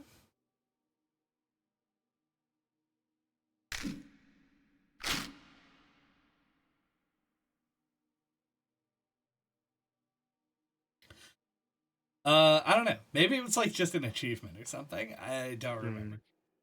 But yeah, there's another weird. Oh, there it is. Corpse transformation. I should have gone back to the crystal so that we could get the music back.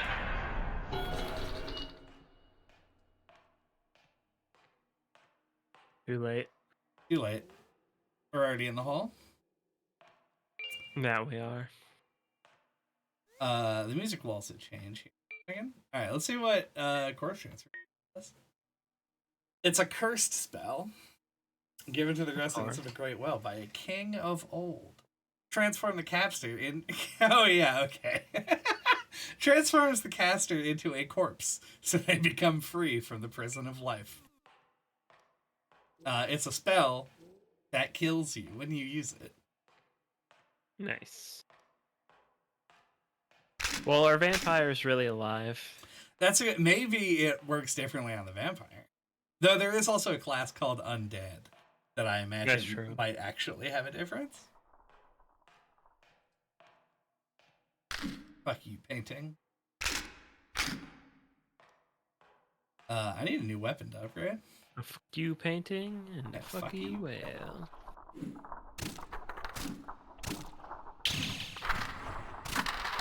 Yeah. Yeah.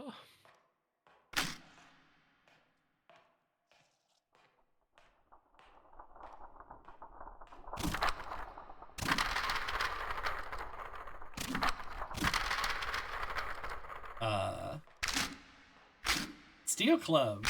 Strongest weapon in the game. Yeah, I'm telling you. Strength build.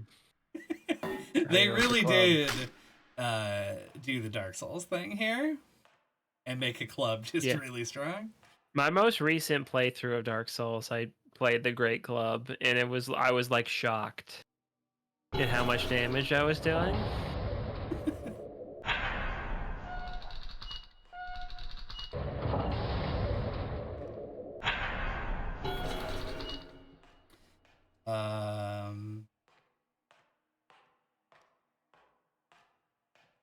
Snail. Also, the music came back.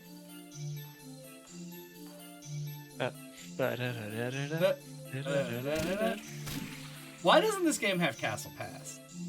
It would fit.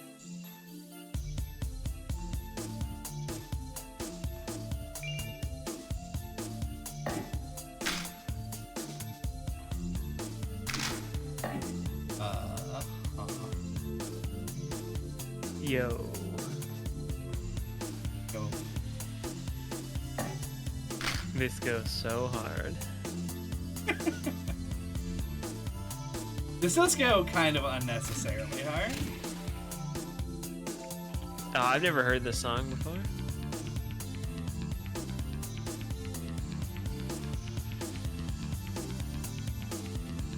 It's got great bass. This guy might murder me.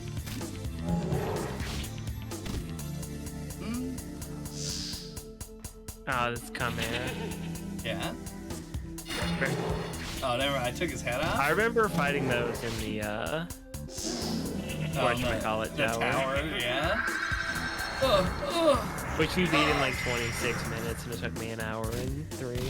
Yeah, that was crazy. Whatever. I looked back through our Discord messages and found those images that you posted of that earlier. Yeah, in case anybody was wondering who is the better gamer, that is inconclusive evidence because I was using magic and he was not. Yeah, for anyone who wanted to know who breaks games and who doesn't. Yeah, that is a Chad more accurate way beat of putting the it. Tower of Abyss in 28 minutes and 91 seconds. And I beat it in 1 hour, 36 minutes, and 64 seconds. That's such So a a difference of over an hour. Yeah. And I remember playing it and being like, damn, is this ever going to be over?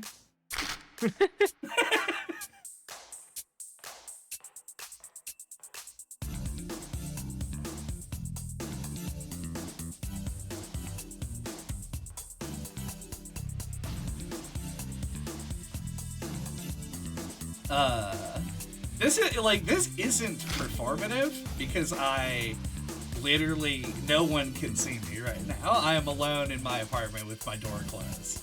Hopefully, there isn't just somebody sneaking around my apartment. But I'm just like bobbing my head to this because this is such a jam.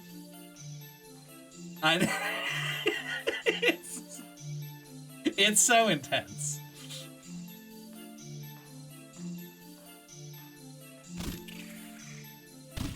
Look at that milk snail. I don't know how I'm talking during this. I actually have the volume down on the stream, so that's how I'm not bopping.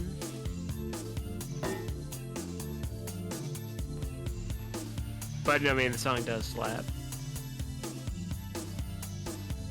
Both my cheeks.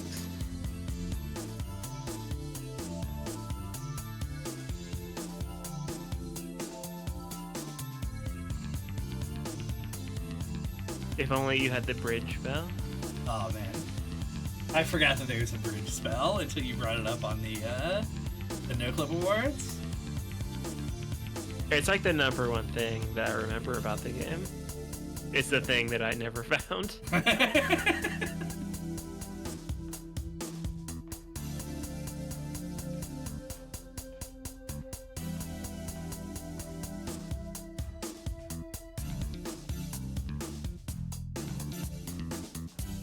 I feel like I must be going back. I don't know this area. So you're flying solo. Yeah?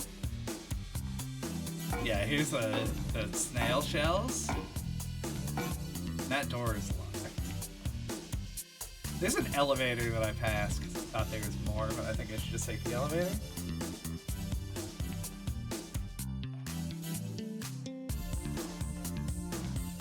Loving an elevator. It's a very Aerosmith-centric level. Mm-hmm. I'm sorry, I mean a Poison-centric level. Of course.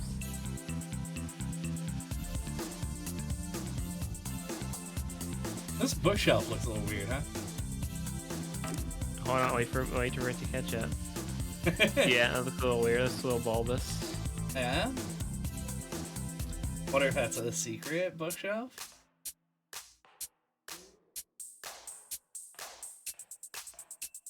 Secret bookshelf. Through the mountains. See, yet another reference to that show that I understand, even though I have not watched the show.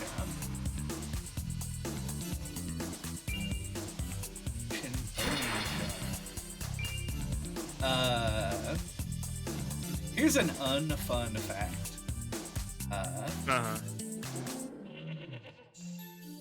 There's a spell that the Chimera drops at a, I believe, 2% drop rate. That is like a haste spell that makes you run fast.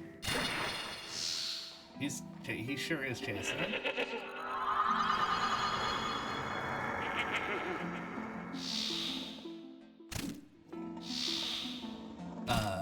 And I had to, because I have the achievement for getting all the spells in the game, I had to farm Chimera at the end of the game. So it's like end game. It didn't take me this long to kill them for like 30 minutes to get that spell. It was very frustrating. Yeah, that's the kind of thing I have no patience for. When you put a carrot on a stick in the form of an achievement in front of me, I will become a dog for you for some reason.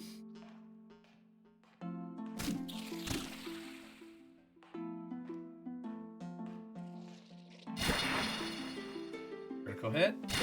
Oh my god, the crits keep rolling. Ouch. They don't stop coming and they don't stop coming. There's in classic this game fashion, there's a spell you can get from these snails that summons a snail. And it is, it's actually very useful if you don't have Coffin, because you can use it to like stand on the snail and jump to a higher location.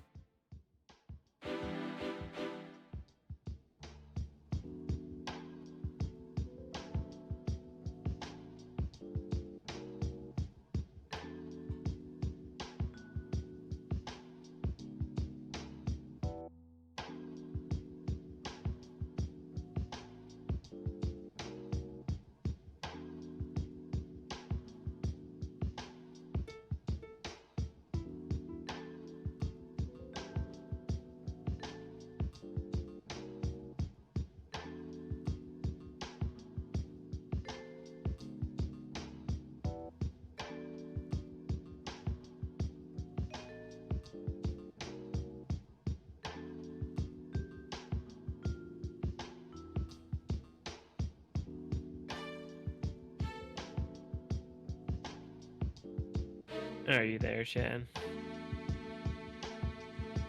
It's me, Jesus.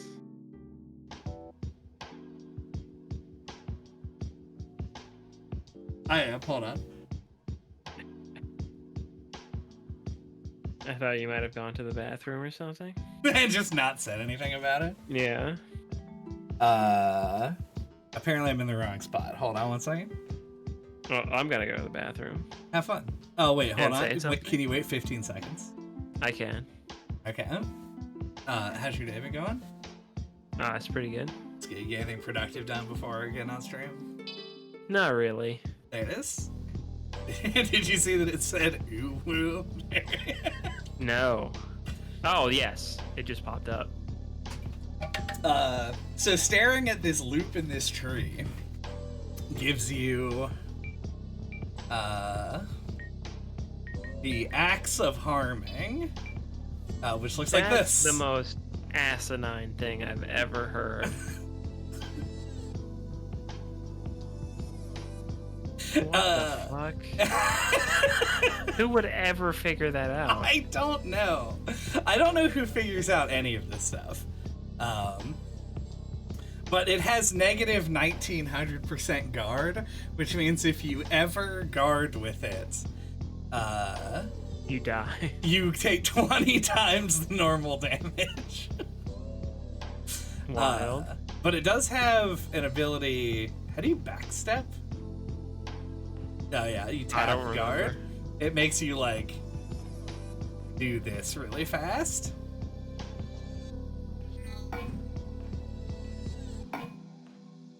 Also, it looks terrible, and it deals poison damage. Anyway, you can now go to the bathroom. All right, I will do that.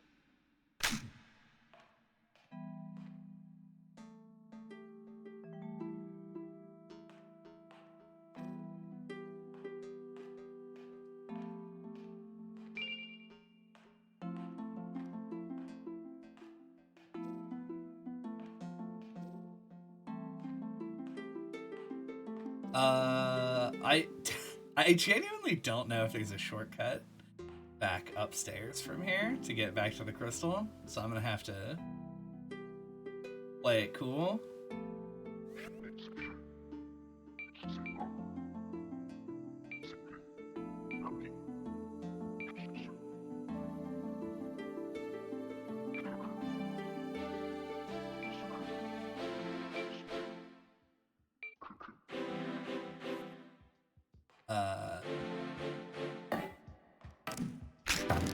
That guy will give you spells if you find. I think there's 3 of them, and I don't remember if the location of the spell is tied to the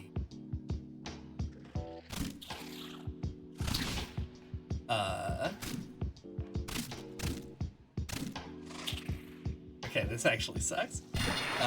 I knew it sucked to some extent, but I didn't expect how bad it sucks. But I don't know if the spell that you get is tied to the location of the thing, the page that you find. Pretty cool though. I enjoyed the search, because this game is just full of like secrets. So anything that prolongs that experience was good for me.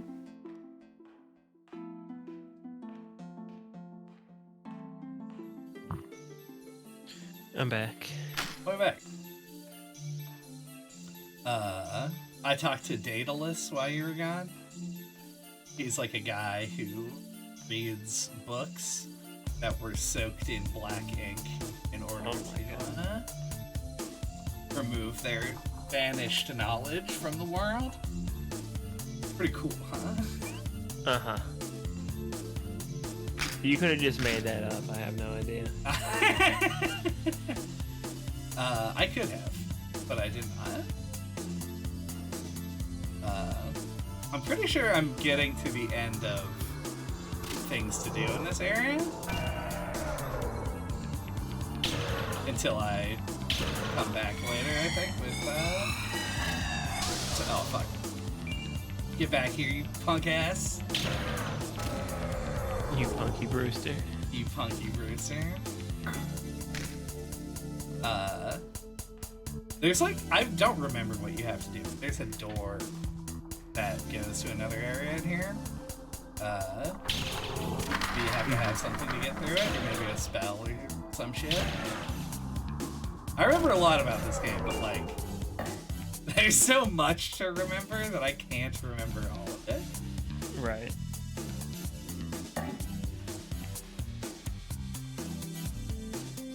I bought a Jungle Green N64 on Friday. That's kind of like sick. Like the green see-through plastic one. I'm supposed to show up on March 3rd. I think that's like not this Monday, but the next Monday. Yeah, I'm pretty stoked about it. I've been wanting to get one for a while, because I don't know, I guess I've been feeling nostalgic lately. And I was kind of like hoping that I'd have one before we played Castlevania, so that I could play it like on original hardware, but it was not to be.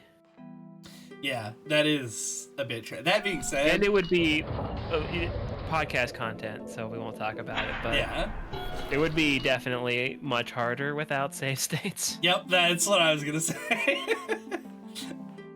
My opinion But of there that are game like changes. a decent amount of the save crystals, but Yeah, it's not like I think it is like unfair. Once again, podcast content, so we'll discuss this in more depth later. It's just like the amount of time it would have taken to get through the game would. I don't think I'm exaggerating if I say it would have doubled. yeah, about probably. Especially with like little things, like just like jumping in, like missing a jump and falling into water or something. Yeah.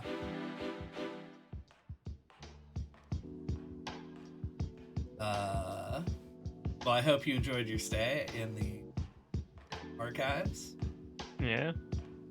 It was all brand new content for me. So much good content in this game. 9 levels. Giving that content, even when you're tired. Don't stop. Don't stop.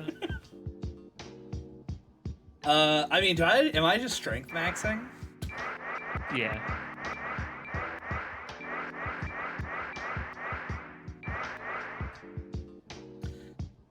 Give me a little speed.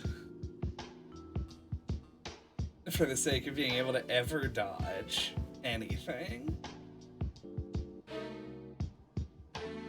What does defense do? Man, I don't remember. Oh, this is like blocking. Also, it increases your maximum health by like a decent amount. One sec. I'm a Google something.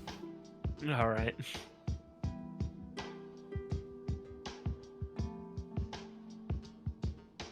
I'm gonna pet the cat in my lap.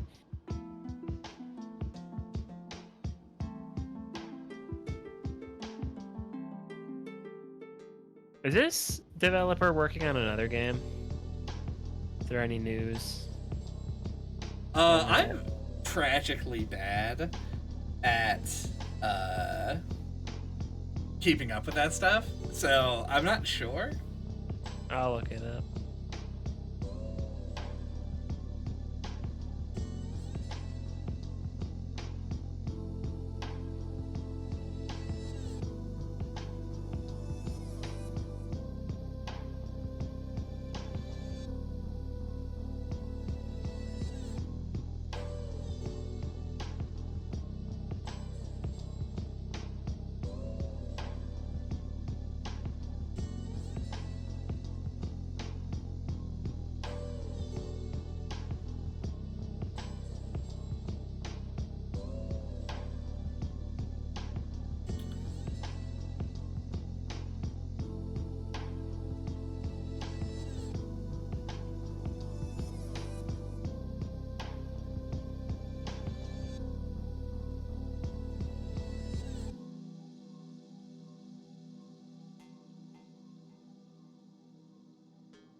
Okay, interesting. It seems like I can just keep putting points into strength forever, and it's just going to continue being great. Yeah. I get 165 HP from this, and 4 base attack. I don't know what this. Why I don't know. That feels like it's kind of low, but you know.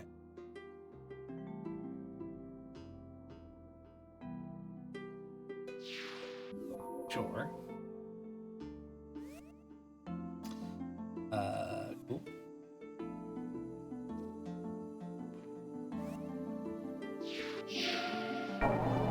Let's.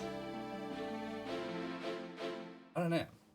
I don't remember what these areas are. I know one of them is the fire area. Mm-hmm. The fire, the forest that we've already talked about. Right, you haven't been to the catacombs yet. The catacombs. Kind of want to avoid the catacombs. There's like the hero. I want to say hero's grave. Right, yeah. I don't know if that's the real thing, but. There's the Elden Ring Heroes grave. Uh-huh.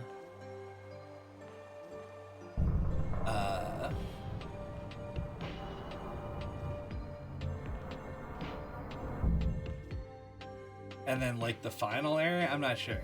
Like the vampire castle. Oh, there's the one. There's like the lava area. Yeah. That's where you get the stone bridge spell. Yeah, and it's also where you get like the. There's like that armor guy. Oh yeah. You have to like melt or something. I forget what you do. I'm a little concerned because I think that this area, has enemies that I can't hurt with regular damage. Right, you could go to the catacombs. I could do that. Maybe I shall. You can go fight that mini boss in the Blood Lake. Oh, I'll definitely do that. And these guys just like don't take a lot of damage. Don't stop. You're tired. Don't stop. Don't stop.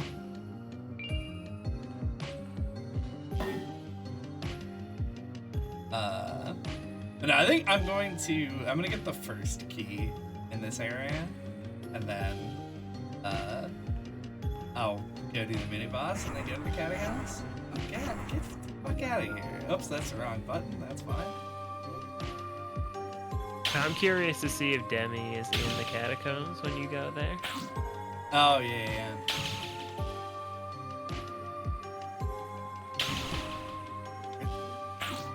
There's a little jank in this game. And by little, I mean quite a bit of jank. But that is part of the appeal.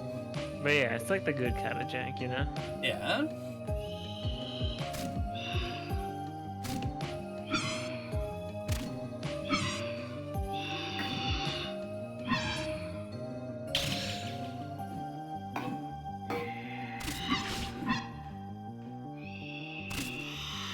Yeah. Yeah, take that. Yeah. Yeah.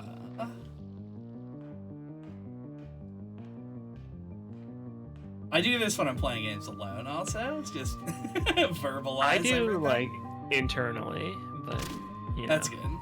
I'm glad I'm not the only one. Yeah. Yeah. Sweet spin move. Oh, God. There's a thing. Uh-huh. Dear lady. Dear lady. There's a thing. There's a thing. I think it's like, maybe you have to be outside to do it. You can like shoot out a window or something, and it opens a path somewhere. Oh, I don't remember that shit. Hey, it's Guy. Glory to NOCLIP. I'm pretty sure that we have said that before on the podcast.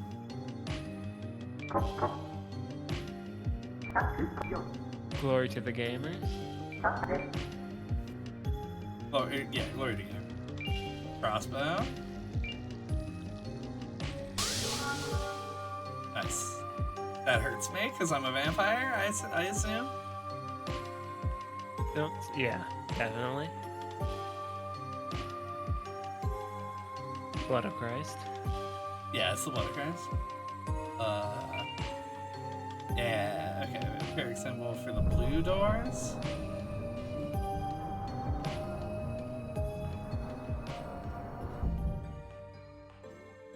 Okay, not there. Alright, cool. I will see Smythe's flourish of this for the time being. I feel like this boss most likely will just fucking eat my ass. Well, it's not a full moon, so he probably won't turn into a werewolf. I forgot that was a thing that like happened to me, but did not happen to you. Yeah, I'd be curious to test it. Yeah, because he definitely did not turn into a werewolf for me. But yeah, the if you want to switch into the ice sword, I found that helpful against Dracula or whatever the fuck he's called. Fucking Dracula.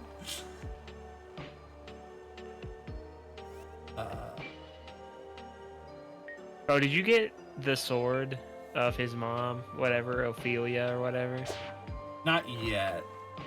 Okay, I know that's in the castle somewhere. Yeah, I think there's like a mini boss fight. I think.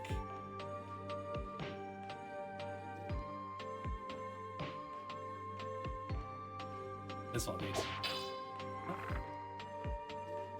This one.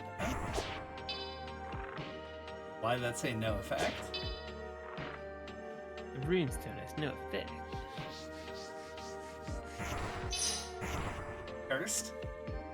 I don't know why.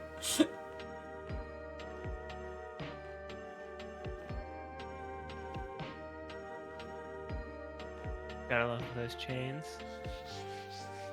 It does look great.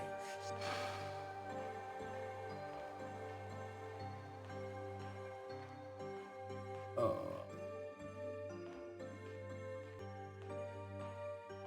Okay, after looking around, I think it's definitely that weird looking window.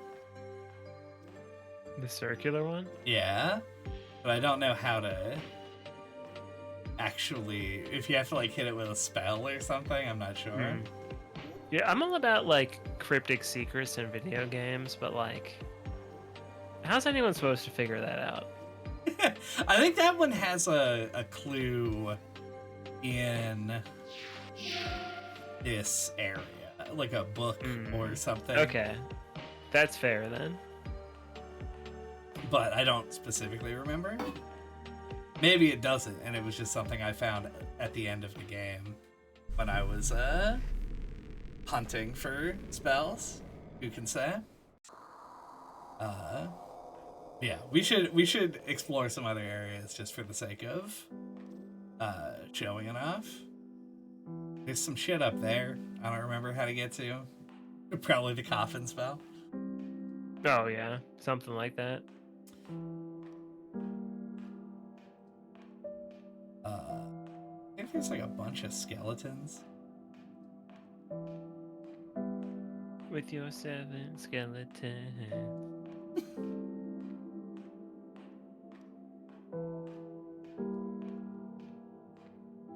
Oh yeah, things are looking familiar. Huh? Now it's art. Now it's art.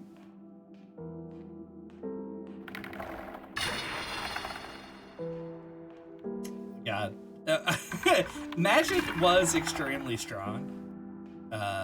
For sure. This is much easier at this point in the game, or potentially just against skeletons generally.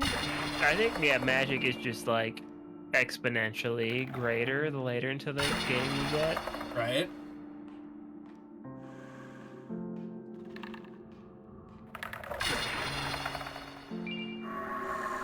Oh, it's the Titan idea.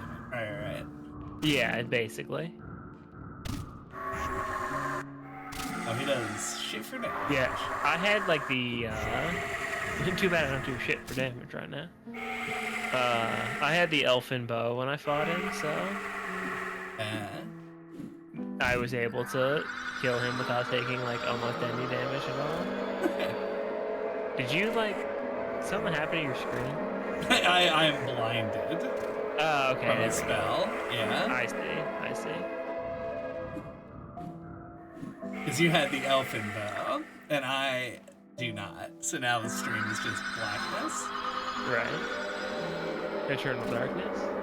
It is eternal darkness. Sanity's Requiem. Long-lasting low light.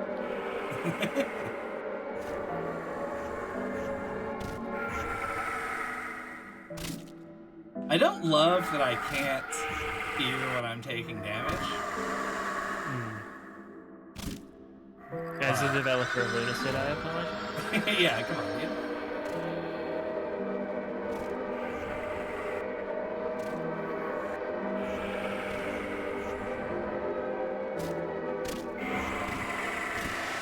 Yeah. Is there? Yeah.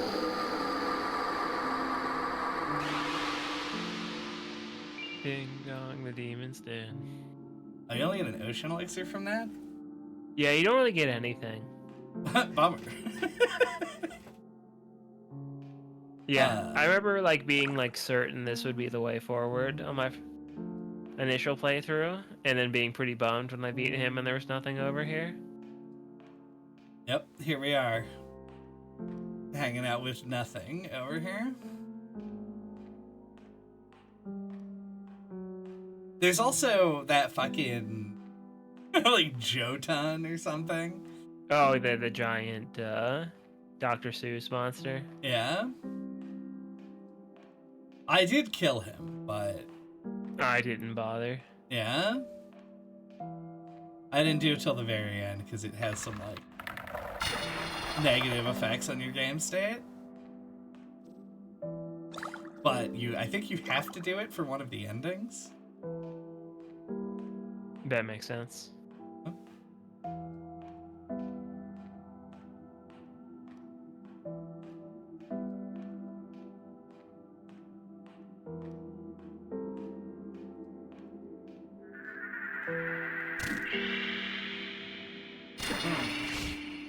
Emomancer.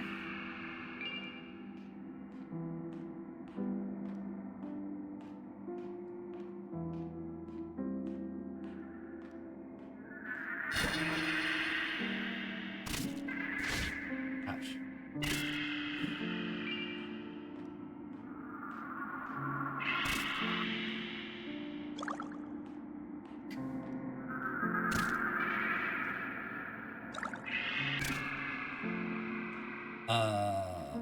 Oh boy, do you know where the thing is that I'm looking for?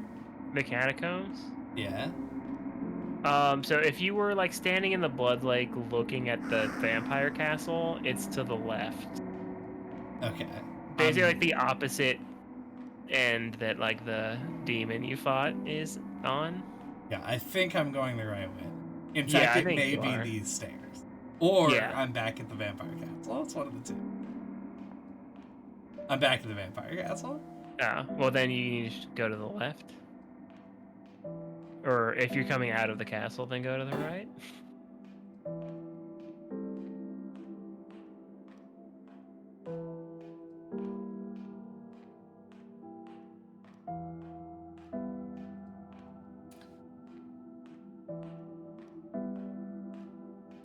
I think that if...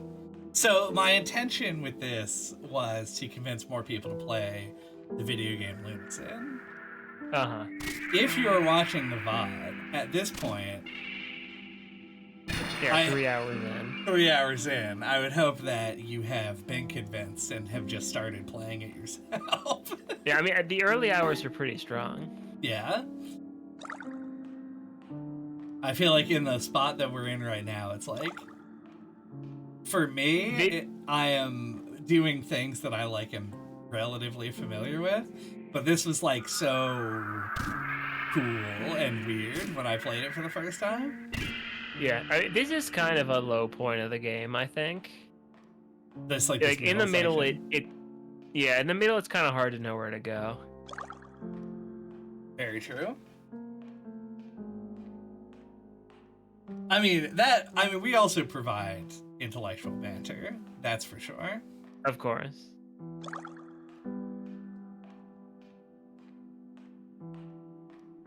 And also, Oh, here we go. Yeah, this is it. More crimes. Is there? I don't know. I'm not gonna go look. I'm just gonna be very uncurious and not go look for stuff. I feel like there's like some kind of a ring in the Blood Lake that's like some kind of fairy That heals sounds you or very something. correct to me. Yeah. The ice sickle. Nice. Nice. But you can't upgrade it. So I'm now seeing how you could not know about that feature. Yep. I just kept finding weapons that couldn't be upgraded and using them. I somehow got another level.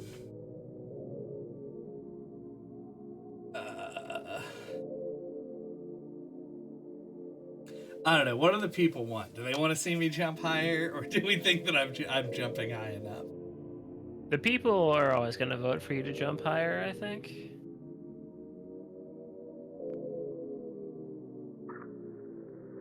Yeah, it is. This is a unique stream that nobody else can match. Yeah, Vaughn says, please more jump. All right, I'm going up to 25 jump for the time being. And a little bit faster, also.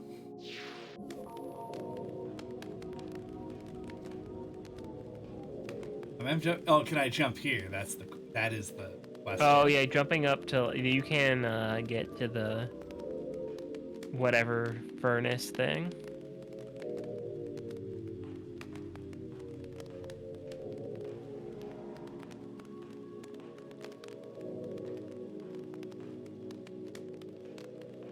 I feel like I missed the light spell. Like, I think you're supposed to have it a lot earlier. I don't know. I think you might get it here. This would be an I don't appropriate remember. place for it. So yeah, you get a direct boon from Fawn's decision. It is true. That was 5 entire levels, so like it definitely increased my jump height.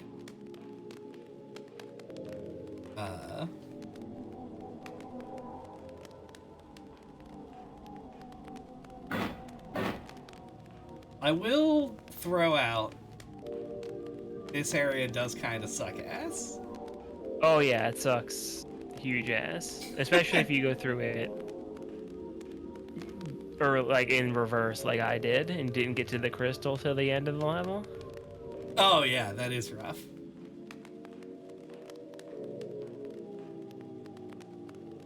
The nobles. The no-clip crypts. The no crypts. That sounds like an anti-gang PSA. Yeah, the no crypts and the no bloods. We are a vampire though, so it's yes bloods. This is a very white person conversation. Mm-hmm.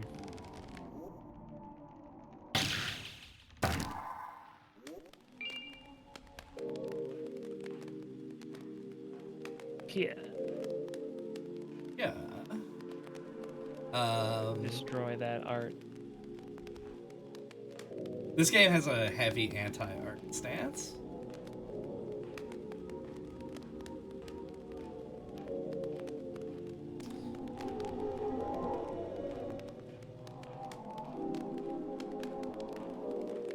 Man, do you have any idea how lost I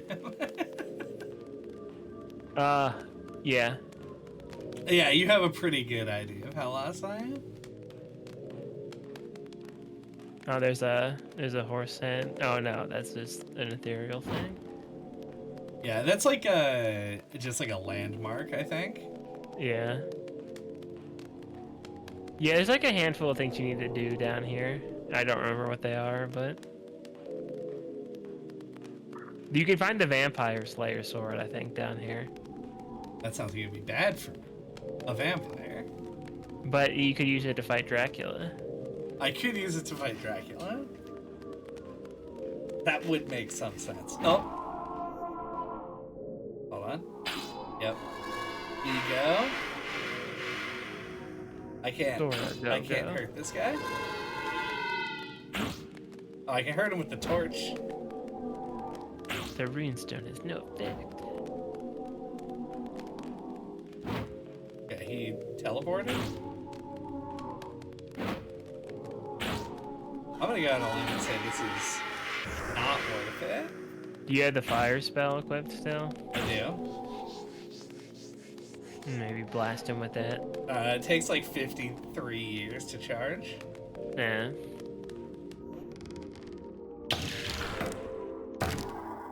I could instead just ignore it. One of these fucking places has a has a secret wall. I swear I'm not crazy.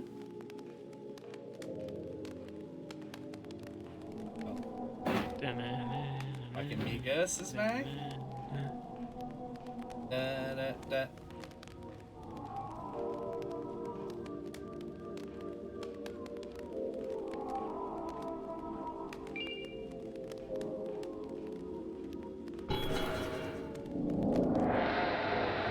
I've turned on the furnace. Nice. Ow. That's one of 3. Yep.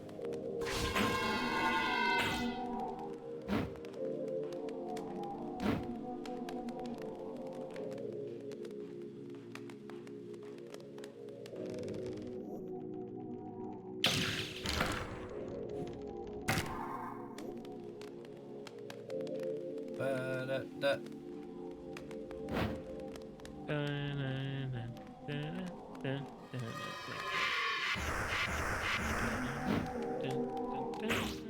I think this guy does no damage to me. It'd be really annoying if he dealt actual damage.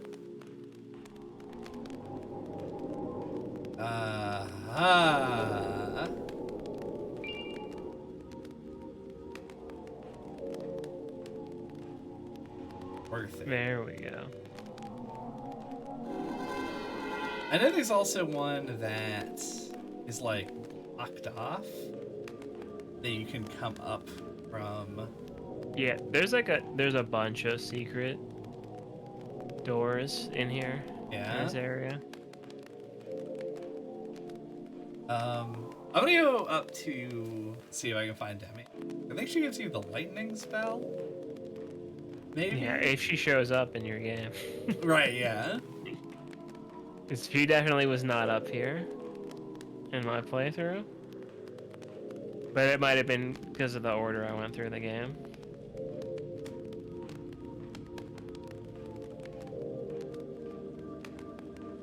I mean, this is true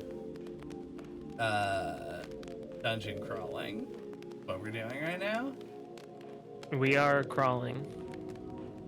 And it is a dungeon. Yep, no doubt about that.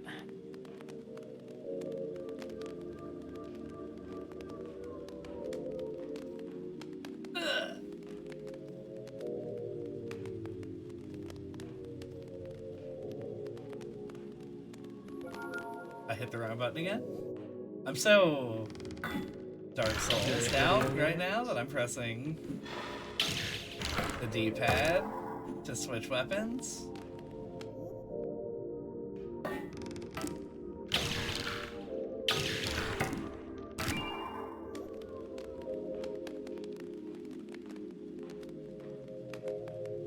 No, nope, not there.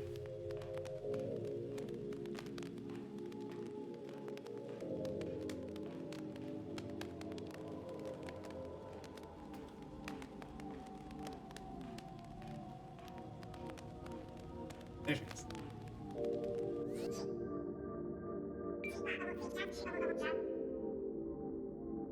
Oh, yeah, there she is.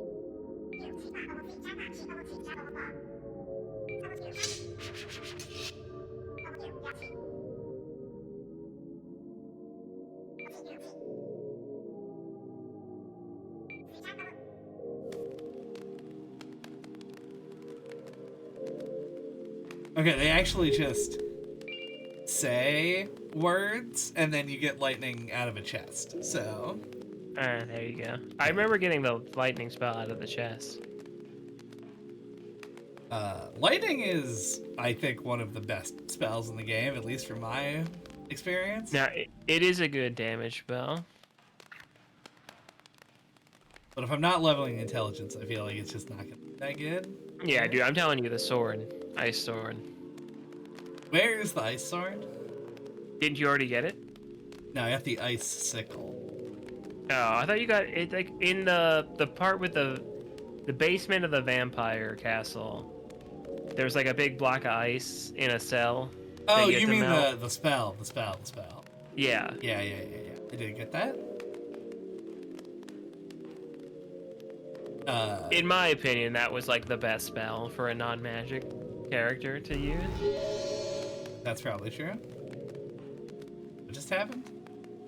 But I'm sure there were plenty of wacky spells I didn't get.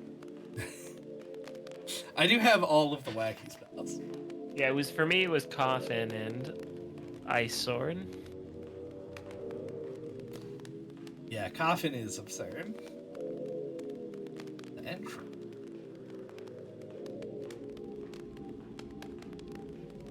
I do feel like I want to get back.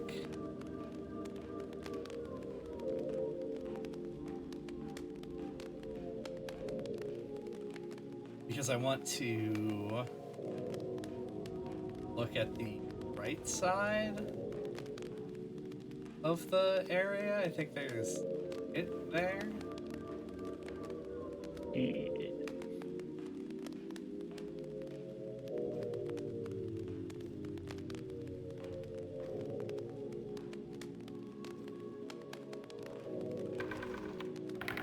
Skeleton. Dead in an instant.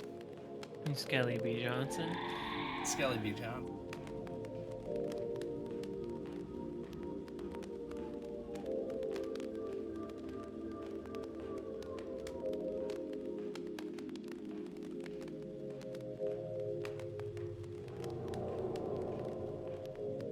Huh. I'm in a room with a coffin. A regular Tuesday night. Regular Tuesday night. Room with a coffin.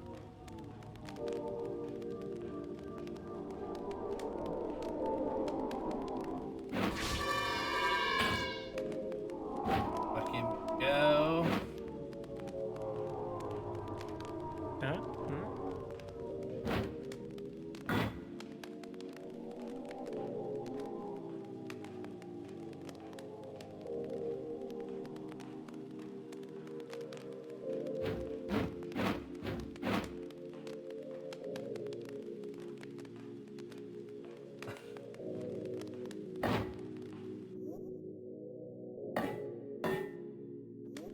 I'm so comically lost.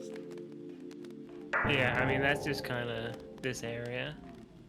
Yeah. There's like the secret path that leads to the area where the Grim Reaper can kill you. Yeah. I feel like I could Down get here. there. Because that you need to be actually underground to get to. Yeah, there's somewhere with some stairs. Yeah, I think it's in Somewhere the around here. Yeah. peasant coffins area. You'd think that even the torch would do more damage when my strength is as high as it is. Man's red flower.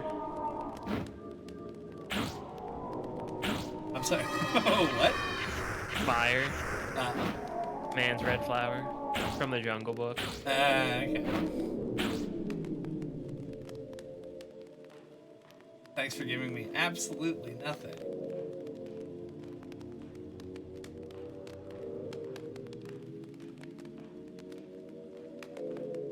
But yeah, you know the song "I Want to Be Like You."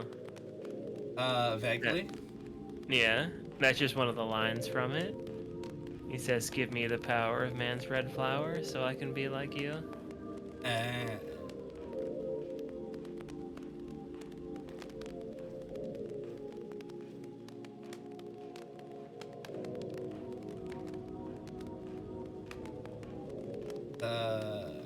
Oh, I'm back.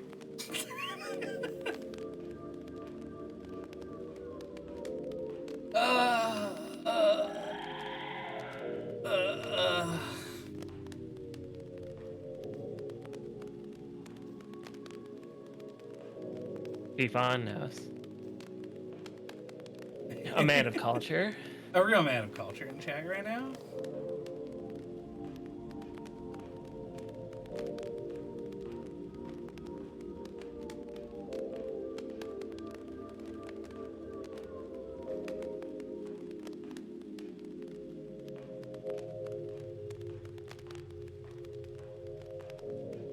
I think that the area with death has like a bunch of stuff. Yeah, it's definitely not here. It's like lower down. There's like a lower down area than this. Right. I'm trying to think if it's like worth running to. My curse is really lasting a lot. I mean, I want you to get to the forest, so I feel like you should run down there. Okay. Because it leads to the forest too. How am I still? Holy shit.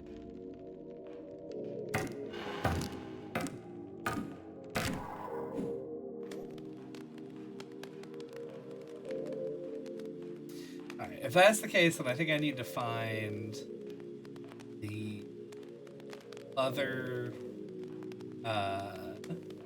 things to light the place so that I can at all see without using this torch. If you go out from here and go to the right. Wait, you Hold on, no, don't turn. Go straight through. No, turn. Yep. And then you turn to the left. Oh wait, there's a furnace there. And then you turn to the left and go down the stairs. That's the catacombs. Yeah, there you go. Yep.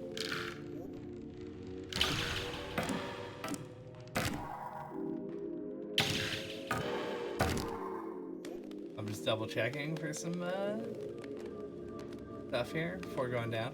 That's the catacombs. Where's the third boiler? I think it's in the catacombs somewhere. Oh, perfect. I think I need that lightning spell to open a wall down here, if I'm not mistaken. Be like light magic. Yeah, here we go. Oh, no effect. Deep dank tunnel. The greenstone has no effect. Oh yeah, this is the vampire sword works on them. And you can get it down here. There's like a little like tomb where it's like on the wall above a coffin. Yeah. It's like, yeah, because it's like a holy weapon or whatever. So, you know, good luck finding that. It's just, you know, have fun. Yeah, and the coffin spell's down here somewhere. As is the VHS tab. Spoilers. Right. Mysteries.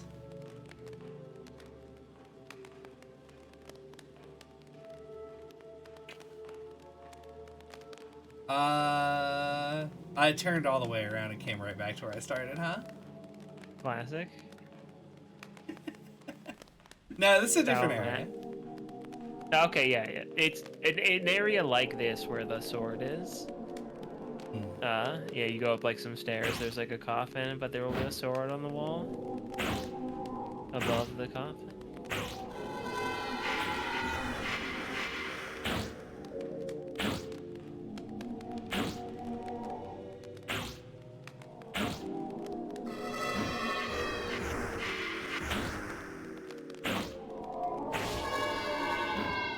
I wish I had my lightning spell and fucking 80 intelligence right now. Don't we all? Got him.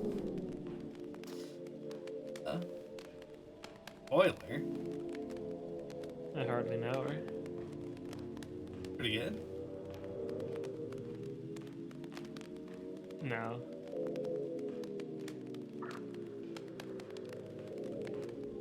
I'm gonna go back to the catacombs.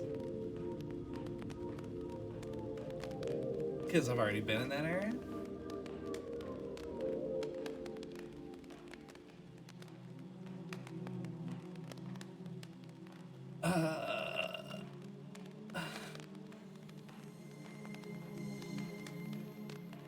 It's in here. Kill the man. Oh, he's on fire. Good news for me. Bad news for him. Ah, extremely bad news for me. He's screaming. Yeah, there's also like some secret walls and shit down here. Yeah, there's one Yeah, like- in, I think, this. Look out for that. Yeah, and be careful, you know. when someone loves you. Is that the whole of Harry Potter 1 is a copyrighted work? Right. Is there any way that we could, as a community, all watch Wizard People Do Read? We could do it on the Discord. Yeah. Probably. Yeah, plays completely free from monetization. Yeah. What's Brad Neely doing these days? Does he have another TV show? Probably. Fucking Hargnalin, Sclopio, PPO2.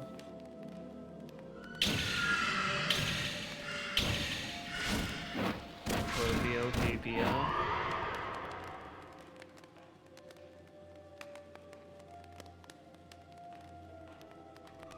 If you're not, so this area is just kind of a lot of me running around staring at walls, which now I feel like people are like, man, this guy doesn't know how to play video games at all. This section took up the majority of my, like the largest chunk of my playthrough in a single area. I was running around these fucking catacombs. Yeah. Those don't respawn, right? I think they do. I mean, like, not like everything else respawns when... What? Oh, yeah, that's the... when you, like, rest. But, like, they don't respawn on a timer. I don't remember.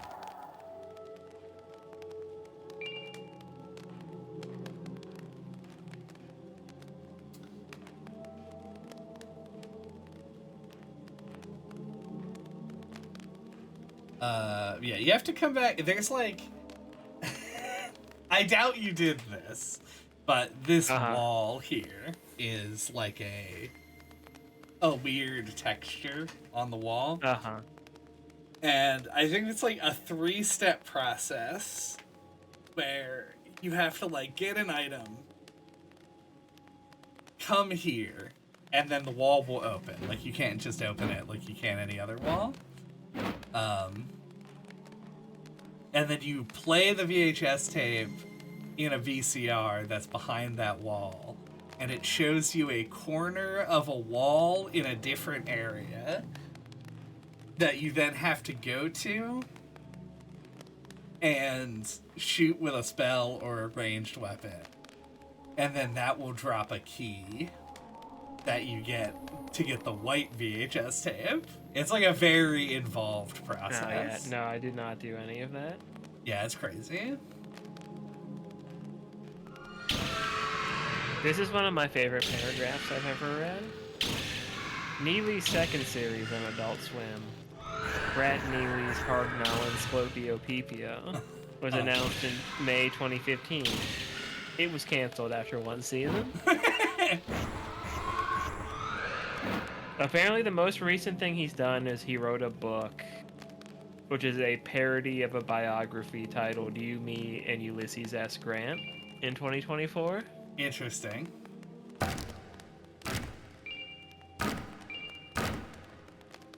Just got the best spell in the game.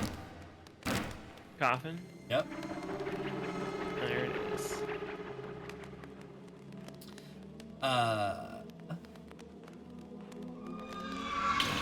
There's a paragraph on a Wikipedia page that I found staggering to read. Just truly incredible. And I have it screenshotted, but I don't want to pull it up right now.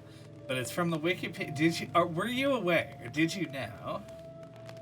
Did you know? Did you know that the director, question mark, producer maybe, of Metroid Prime, also made a game Oh, here we go. Here we go. This goes to the Grim Reaper area. Anyway, also made a game. That is just like it was one of those. Oh, also wait, if you turn around. Turning around.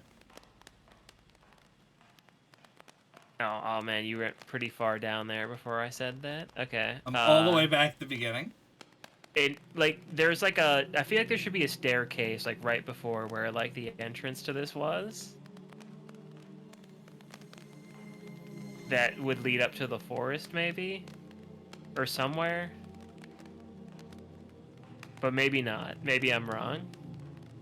Well, I'm gonna venture here.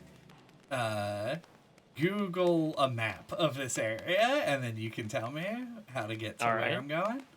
But somebody involved with the production of the video game Metroid Prime at Retro Studios, after having made Metroid Prime, made a game that was just like answer trivia questions, and it plays full motion video of a girl taking their top off, like that kind of a game. Oh, it was called The Guy Game. That's what it was. The Guy Game. Yeah.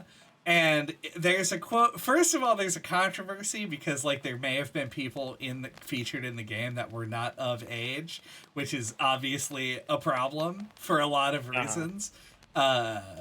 It's funny to me that the guy who made Metroid Prime is responsible. Right. But there's a. I've done it again. Yeah. Hey, I got the airdrop question mark? Some skeletons? But there's a quote where he was just like, I made the Guy Game because the thing that guys like, competition, showing, or like proving that they're better than one another over a couple of beers, and topless nudity. And I was like, what a great quote to have attributed. I made Metroid Prime. That is what we like. Also, here's weird marketing speak about what dudes being guys is like.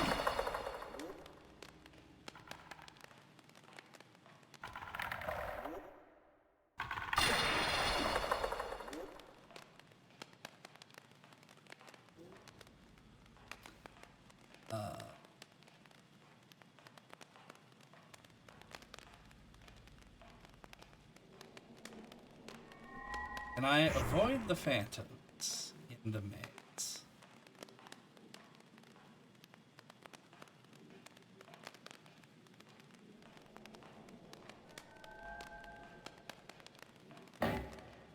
Yes.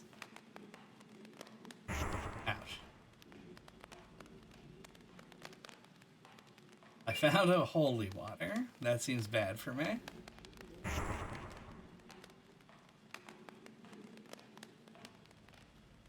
Did I turn around? It seems like, yeah.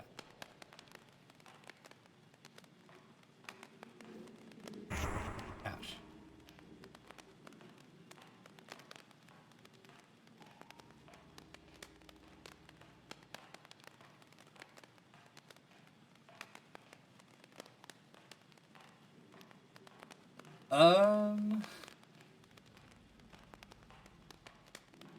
New Phantom? Are you following the left-hand rule? I'm following I did this one time, like, a year ago, and I'm basing my recollection off of that rule. Not a great rule. Honestly, one of the worst rules I've ever come up with. Oh, Jesus. Jesus can't save you now? Ow, ow, ow, ow. I got. When's the last time you rested a crystal? Yeah. Who cares?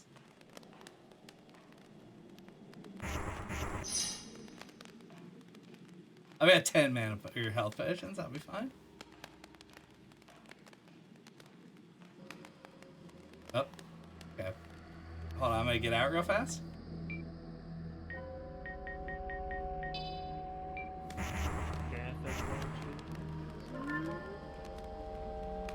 Death is coming.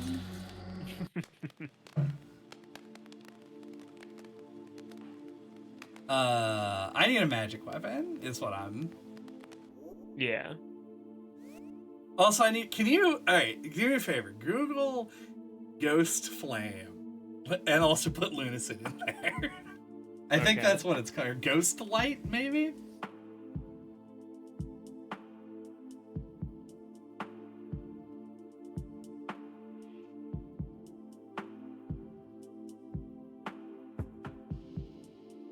Okay.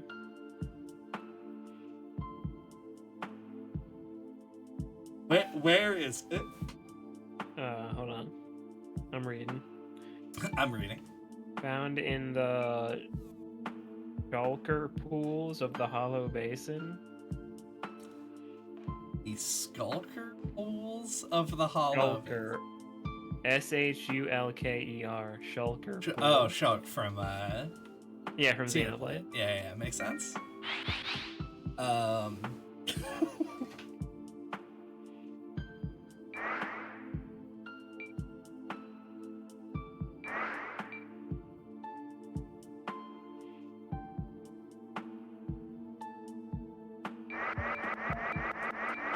Nice. That's like the first area, right? This is the Hollow Base? Yeah, Hollow Base. Okay, so I did miss it. I need to get this spell, otherwise I'm gonna not do a good job.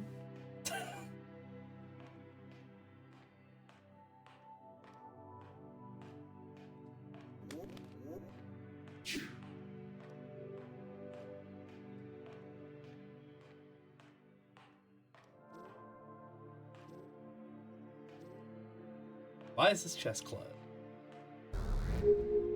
Nothing in it.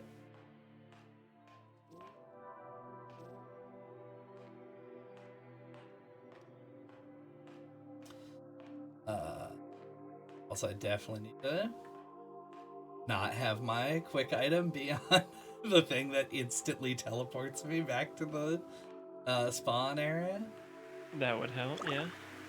Okay, I believe that these are the shulkers. Yes. I say I have no idea. So it's in this area. Yeah, I couldn't remember which area was the Hollow Basin.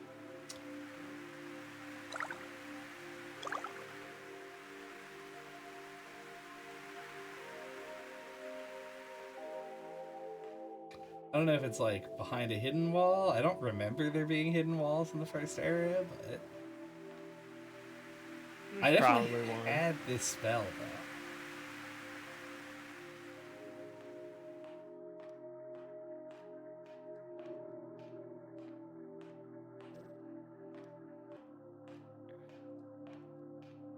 though. Mm-hmm.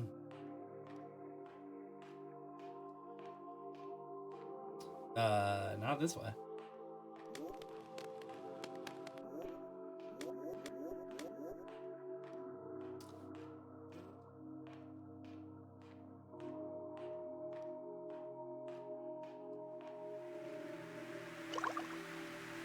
I think we're at the part where we should probably set a goal. Uh-huh. Try and find that goal and then call it. Yeah. I don't know. I guess the next like progression things are either trying to fight the vampire in the castle, getting to the forest area, or lighting up the catacombs. All valid possibilities. Whichever one of those sounds the least terrible for you.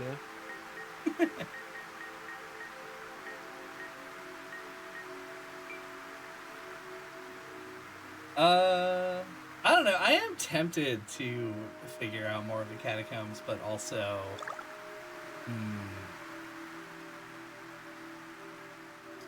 I feel like there's no, like, climax to that. Mm-hmm.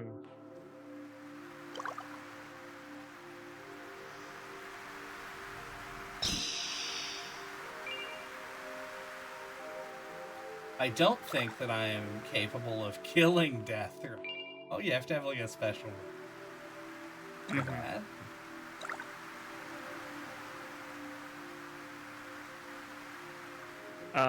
Yeah, I don't know if it's supposed to be like a rare drop or something. What was the name of the spell again? Yes, I just picked it up. Oh, okay, never mind. Yeah. Perfect.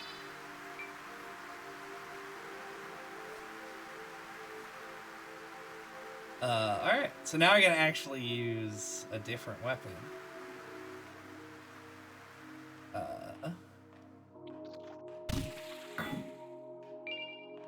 In the catacombs, and can light it by other means. Mikado comes. In the catacombs.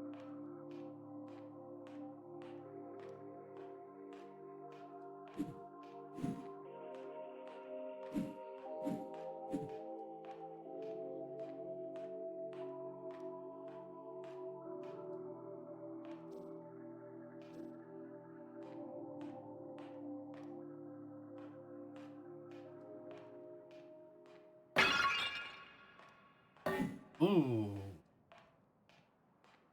I just had a brain blast. Hold on. Brain blast. What if? Hear me out. What if?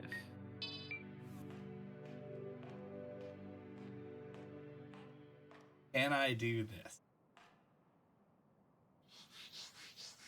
Oh no. Oh, could survive that fall.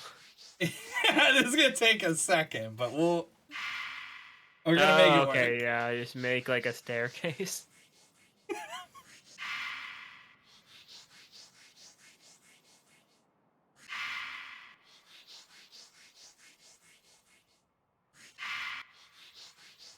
This is intended gameplay.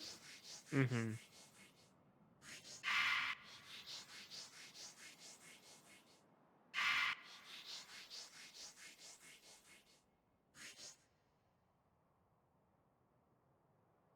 Oh god, no.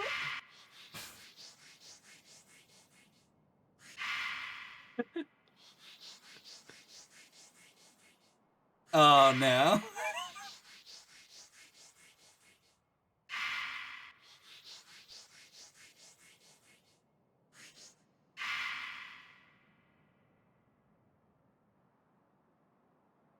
I feel like I want to test it. Uh-huh. But if I die, I have to start entirely over again at the beginning.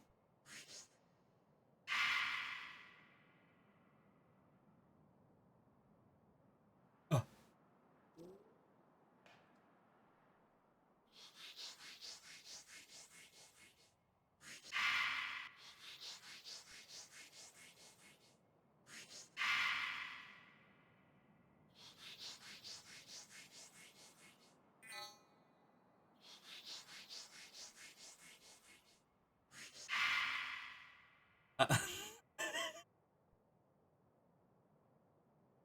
It's like one of those in an arcade. You know, there's like those things that you put the tokens in, and then it creates a big pile of them, and then they slowly get pushed off when there's enough of them. I feel like I'm making that, and that it's never going to stack up properly. It does kind of seem that way. Those always confused me as a kid. Oh, yeah. I was like, what's the point of this? Like, is it supposed to be a game? I don't find this to be fun. Yeah, it's like, I just didn't get it. I think there might be a kill play. And you can't There actually might be, fall yeah. down. I don't think you're supposed to be able to jump down there. That's stupid. I mean, I don't know. You maybe can. I don't know. I feel like I died before, like, lethal fall damage distance. But, like, who's to say, right? You died before Lethal Lava Land? I died before playing Lethal Lava Land.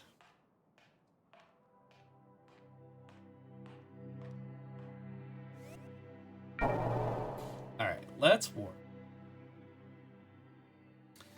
Let's Crash Bandicoot Warped.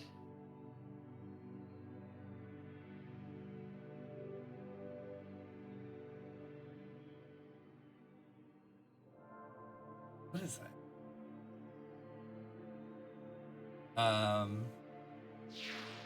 Alright. Let's see where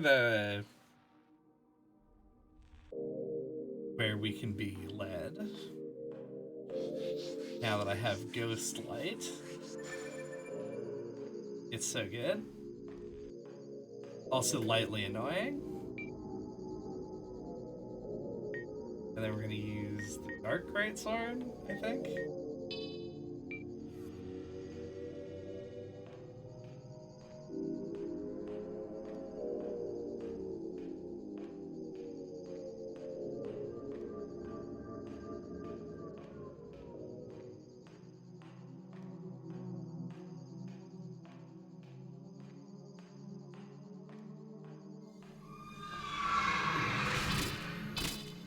Oh, it doesn't take damage from Dark?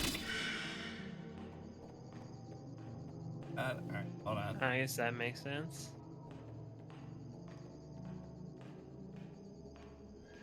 I disagree. I think it's butt ass.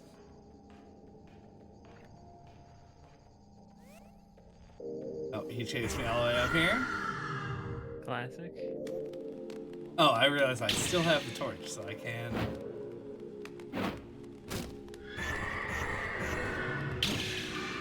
I can still murder this guy. Even worse. If he murders you. When I murder him. Okay. That's poison damage, but it also sucks.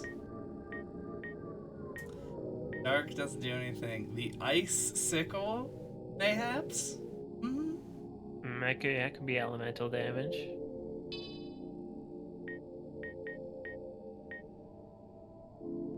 Oh, the ritual damage deals poison as well. Not that I know if poison does. You know? Alright, let's try this.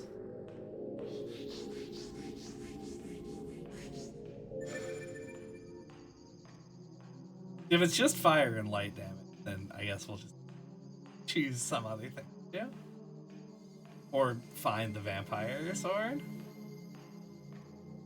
Yeah, it is down here somewhere. You just kind of like run around the outside. Around the outside. Eventually find the staircase, yeah. Like the two there's also two trailer park girls down here. Oh, okay, good.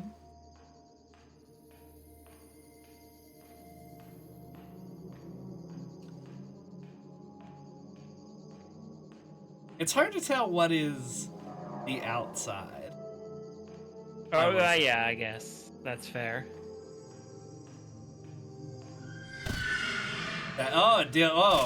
Effect. It does not deal damage. You know? Also, it slows them down. Nice. Ah. It makes them glacially slow. It does make them glacially slow. On this way?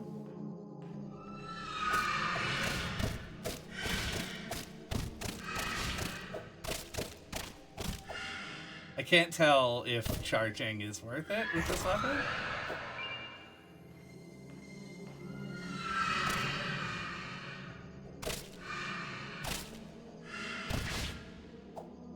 It does seem to be. Yeah, I can't say I found the icicle that I can remember on my playthrough. Great name, though. Yeah, oh yeah, of course.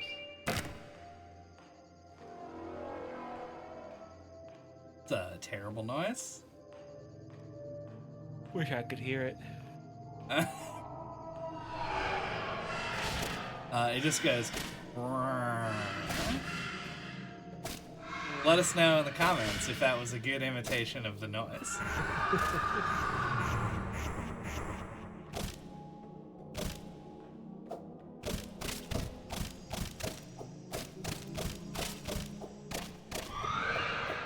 Don't let me know in the comments if you think I'm doing a good job of playing this video game. I think you've done a pretty good job. Like, on a first-time playthrough, it would take you, like, 4 sittings to get this far. That's true. It is kind of insane how much knowledge shrinks space in games like this.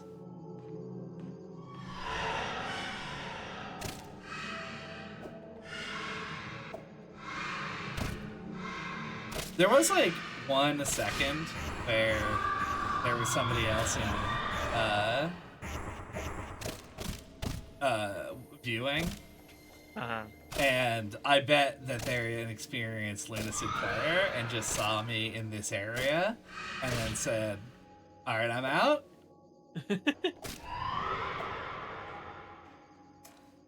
They could be in here for hours. Oh, if we're doing a catacombs run.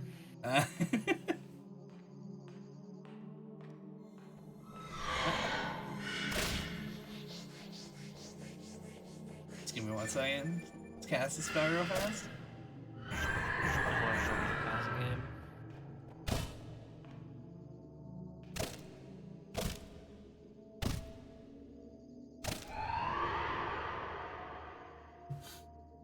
It looks very funny when they do the spin move, but they're slowed down because of the ice status. Yeah. It just seems like they're kind of doing it for no reason. Excuse me, sorry, hold on. God damn it. Alright. Fine.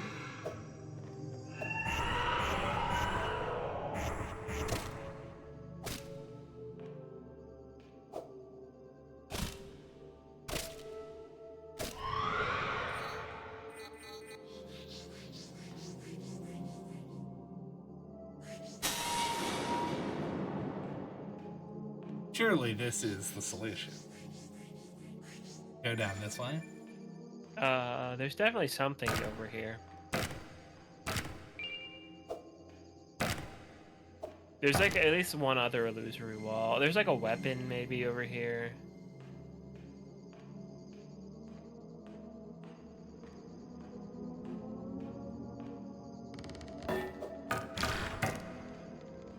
Like on the left-hand side, I think there's a wall. Oh, I'm fighting a painting? Yeah. 1 second. Art is attacking? God Yeah, damn the it. side that the painting came off of, I think there's a secret door on the side of the hallway. Yep. Oh, baby, a triple. Nope, just a double. That's what TV is.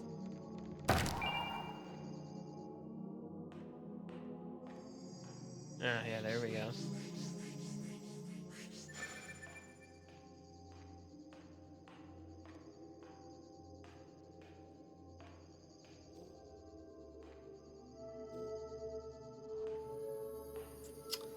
Coffin room. Has coffins.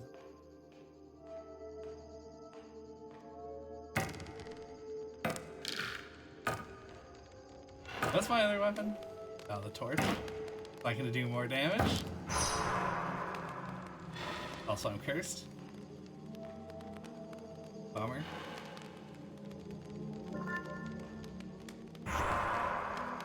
I'm double cursed. Gonna walk away.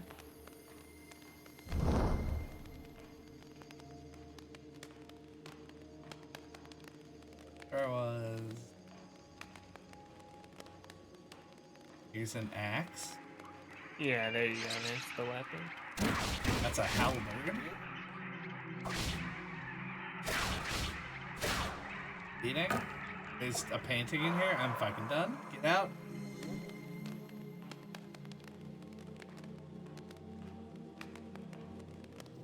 Here's a red skeleton with a stake through its heart. That sounds like a thing a vampire hunter would do.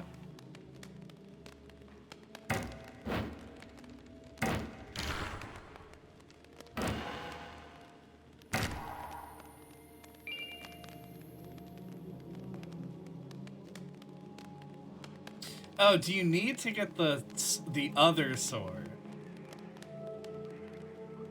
first from the castle? No. Okay. Like, I think there's just like a one of those staircases that leads up, like the one to the furnace. Like that like leads you down here. There's just like another staircase like that leads up to a crypt that has the sword in it down here somewhere. Gotcha. I don't think it's behind any kind of illusory walls or anything.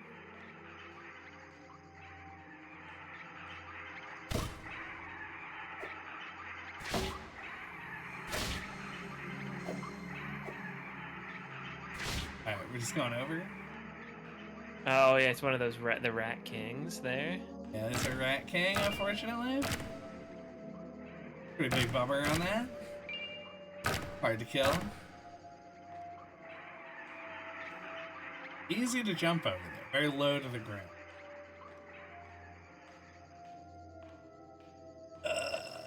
Okay. So not here then.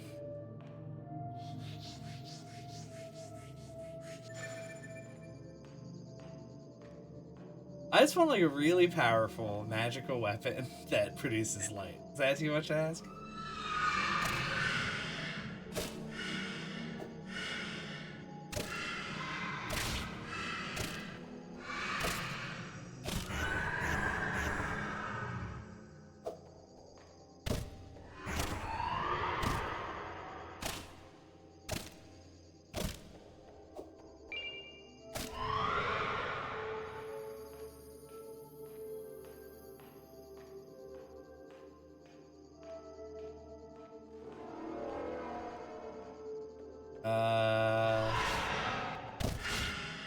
Always again. I don't know if that's indicating where I am.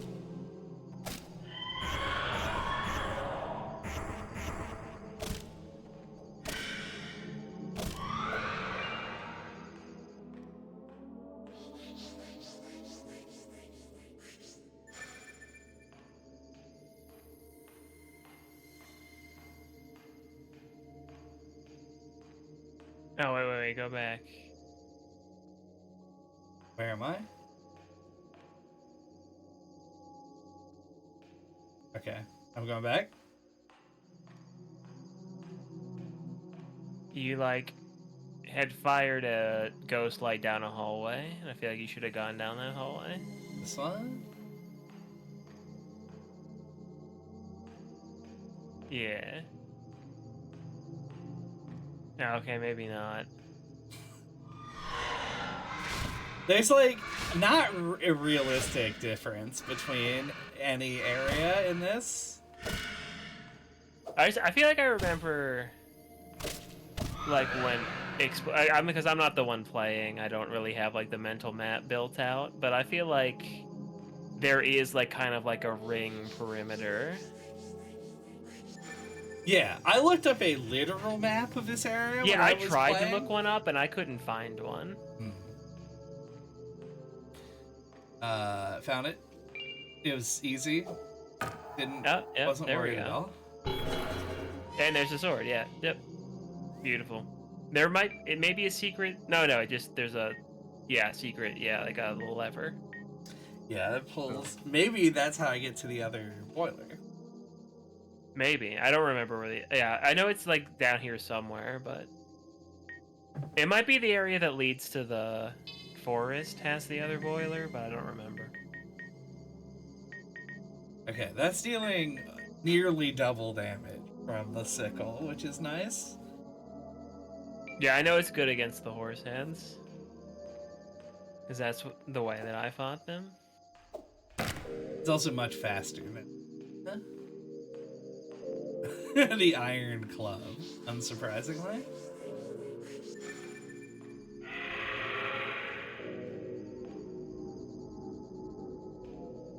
Interesting.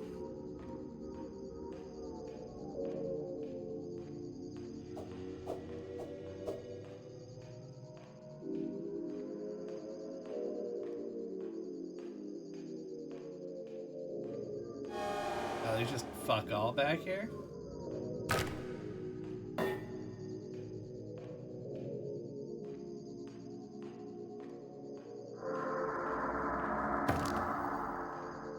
Really giving them the pros and cons of the game in this stream.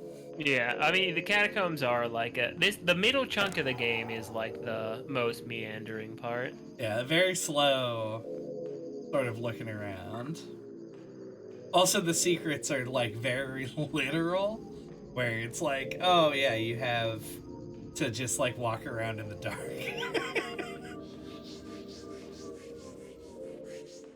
But it's worth it, you know?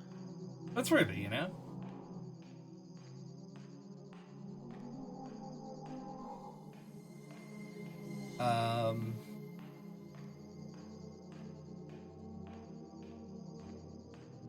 All right.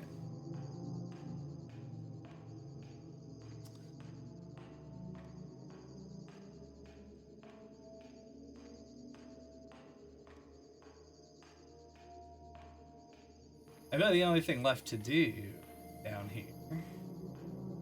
I mean, I'm sure there's like actually tons of other shit that I don't remember. There's the way up to the forest. Right. That's kind of what I'm looking for.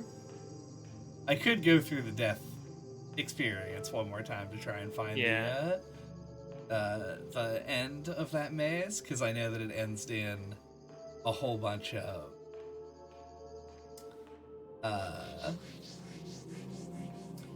Wait, where does that go? Is that back up to the... That's where I just came from. You just were? Okay. And even if it isn't where I just was, it's not where I want to be.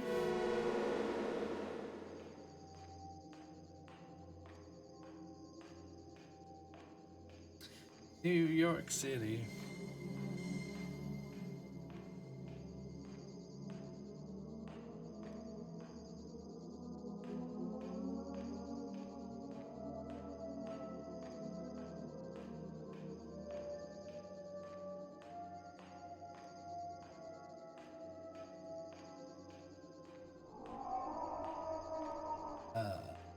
I'm looking for the other light barrier wall. Light barrier wall? Like it's a gate, and the only way to get through it is by hitting it with light magic. Oh. Yeah. I don't remember where that's at.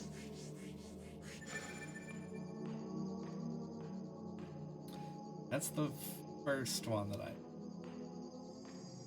keep going in a big loop. There it is. Boom.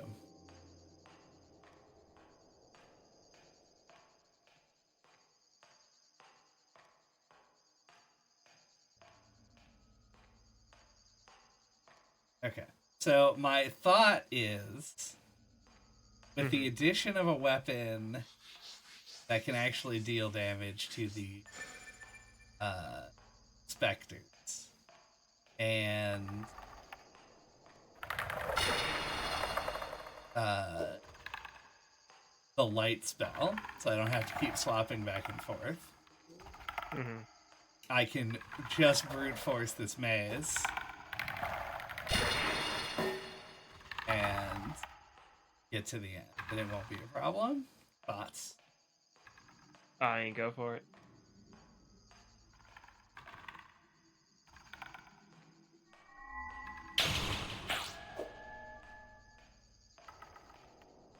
It's a dead end. I've already done this. I can't believe you already did it.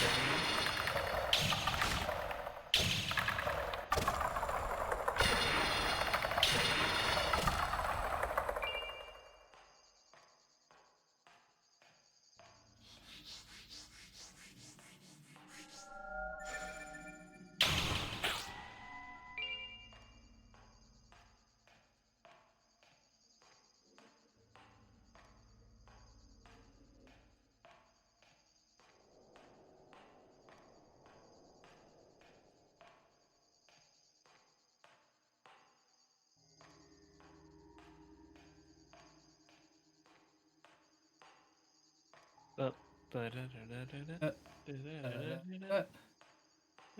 Did I honestly turn around? That seems impossible. Such is the magic of the maze. Yeah. We're getting a real first-hand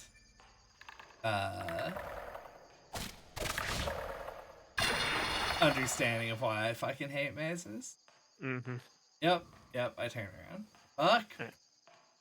I'm gonna step away for 1 second. Yeah, dude, take your time. I'm gonna die in a maze.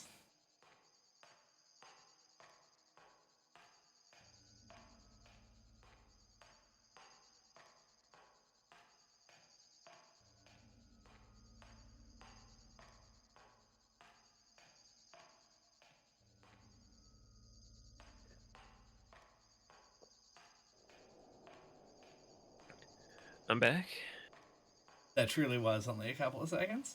Yeah, I just needed to plug something into a charger. Oh my god.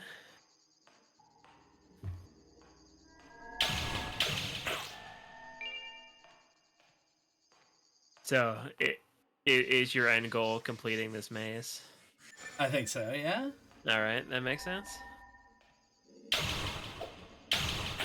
The sad thing is that it's now taking me long enough that I feel like there's a chance that I need to give it another try.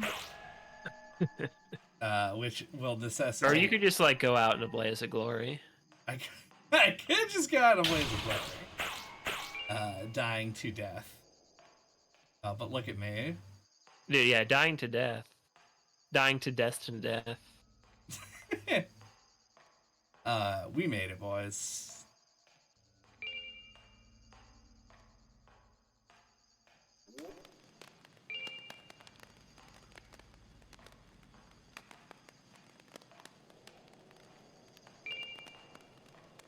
All the real ones be dodging death. We all dodge death from time to time.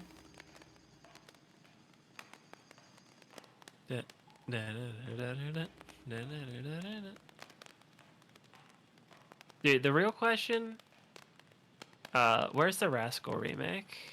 Where is there? We already did the remake of the episode on Rascal. Yeah, let's get like the Astrobot team to make a Rascal remake.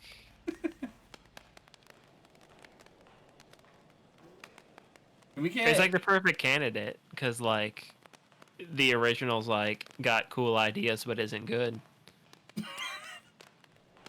Perfect candidate for a remake. That is true. I would even accept a Prey style remake where they use the name Rascal. Right, it's complete reimagining. Yeah, it's just a fully different game. Yeah. The IP's just sitting there. Yeah, just saying nobody's doing anything with it. I'm sure you could. You pay like fucking $50 and you could probably have the intellectual property rights. Yeah, I don't want you to actually put this energy out in the world because what I actually want to do is buy the rights to use Castle Past as a song commercially. Yeah. We'll have to look into who to contact about that. Yeah. It's actually acted.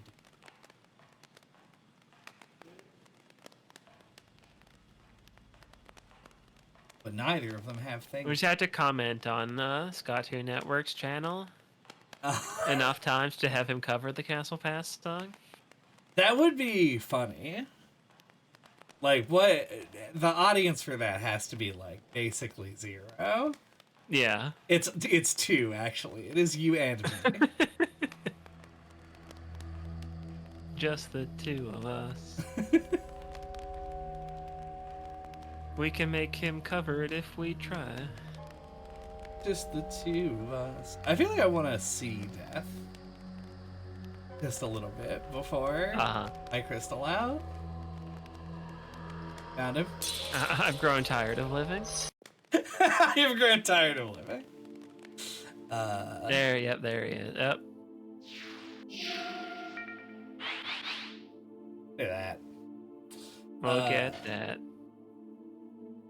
I got cool sword. I got all those elixirs.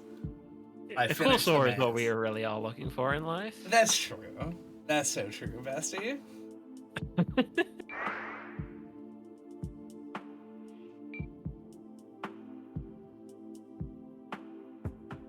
Yeah, this was fun. Yeah, that was a good I'm time. sad I couldn't be listening to the music the whole time, but That's what I'm saying. I feel like there's got to be a way for me to set that up so that you actually could hear the game audio. I feel like there's no way for me to hear the game audio and not my own voice, though. That's true. It's just the delay and echo.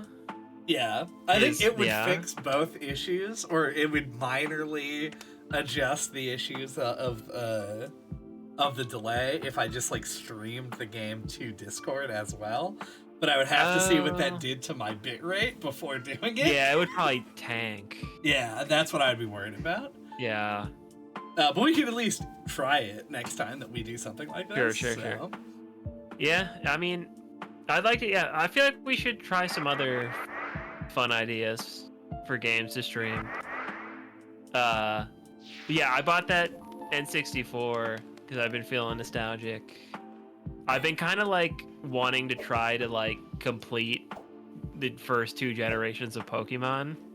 Yeah. I don't know if that would be any fun at all to stream, but Pokemon like I gets, like the idea. It does of crazy beating- numbers on Twitch. Yeah, I guess that's true. But like, I like the idea of trying to like complete the Pokedex in the first 2 generations, and then try to beat Stadium 1 and 2 with like my in-game teams. Oh, that's clever. I feel like that would be a lot of fun to do.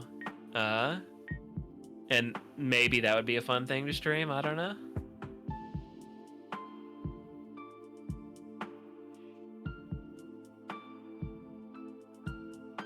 But I've just been into that idea lately. Because I lost my blue version, which was the original Pokemon game I had as a kid. Right. But I also had red version. I still have that. You lost that like over a decade ago, didn't you? Oh, more than that. I was like a kid when I like, because Right. Pokemon was my thing for like several years. And like any birthday or Christmas, people would just get me Pokemon stuff. So I had blue version, red version, and yellow version just from holidays and birthdays. But blue version was my original, and I lost it like at like age 10 or whatever. Like I lost it as a kid. Right. I wanted to make sure I didn't have to be like, oh, I'm so sorry. Oh, no, you definitely don't have it. No, I mean, like... Nor do you have to be sorry for that. Yeah, like, sorry for your loss. I didn't know if it was any reason. I thought I remembered you talking about it before, but... Yeah. But yeah. So I've just been, like, you can get a copy on eBay for, like, $60 or something, so... I think I'm gonna do that, so I'll have both versions, and then I can complete the Pokedex. Etc. and so forth. And then I'll move on to Gen 2.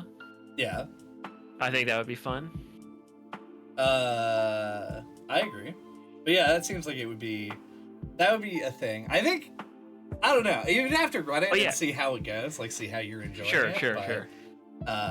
I'd be down. It definitely would have to be certain parts of the game, like just grinding out the Pokedex probably wouldn't be fun to watch. I mean, people literally stream themselves shiny hunting, which seems so crazy to me. I don't have the charisma to make that entertaining. To do like a repetitive task like that. Yeah. We're gonna find out if I am, because Monster Hunter is a lot of that. Fair. But that's more action packed though. It's so action packed. But yeah, no, we should definitely do like some kind of a poll or something on Discord or whatever. Like what people would like to see us play. Yeah, I feel like the trouble is, because I've considered running a poll before, is there are like 2 people on the Discord who watch the stream, and well, I guess that's not true, because maybe if they say what they'd like to see, then they would watch it. That's fair. But yeah, no, I would like to try new and different things. Fawn says Darkest Dungeon, obviously. We could run Dark. That's not an impossibility. I did look up a trailer for Darkest Dungeon 2, And I will say it does look more interesting to me. Fascinating. Okay. He says agrees. Darkest Dungeon 2 would be better. Although I do, the 3D art is pretty cool, but I prefer the 2D art of the first one. That's the only thing I think looks less appealing about the sequel to me. I didn't know they moved to 3D. That's actually crazy. Yeah, it's like a 3D style that like looks very 2D, kind of like what's that fighting game? Fuck me. Guilty Gear. Oh, okay, yeah. It's like a 3D. It's like 3D style, but like its effort goes into like making it look 2-dimensional. It's got that kind of vibe.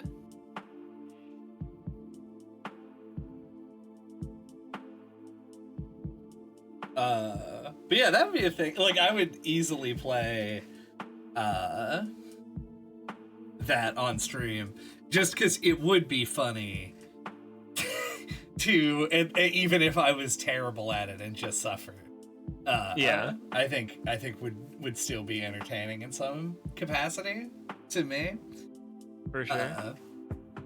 But I don't know. There are other things like we could do, and there's a thing I'll have to talk to you about at some point off mic. That I was thinking about doing. Stuff? Some secret stuff that I was thinking about incorporating some stream elements into. For sure, yeah. And I don't know that it would be at all interesting, but I was thinking about like at least like streaming at least like a session of each game that we're doing for the podcast. Right.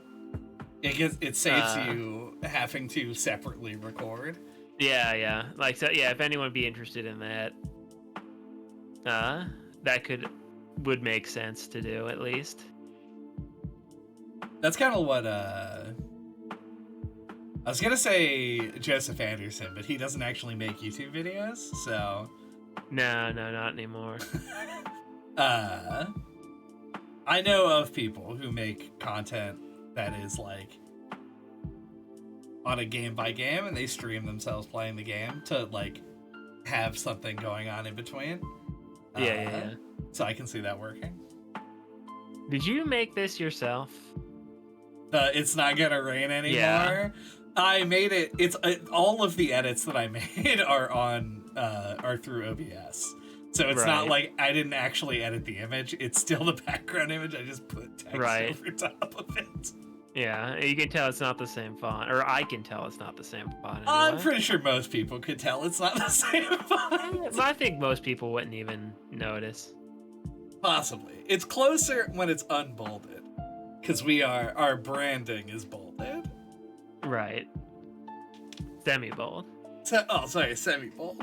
Oh, obviously. Half shell. Yeah, quarter shell. Quarter shell. But yeah, that was Lunacid. So Friday, I'm gonna be on all day playing Monster Hunter Wilds when it releases. If at some point in the future we want to finish this run, we got surprisingly far in 4 hours, so it's a thing we could tackle at some point in the future. Let us know. Yeah, because I am gonna post this VOD. Yeah.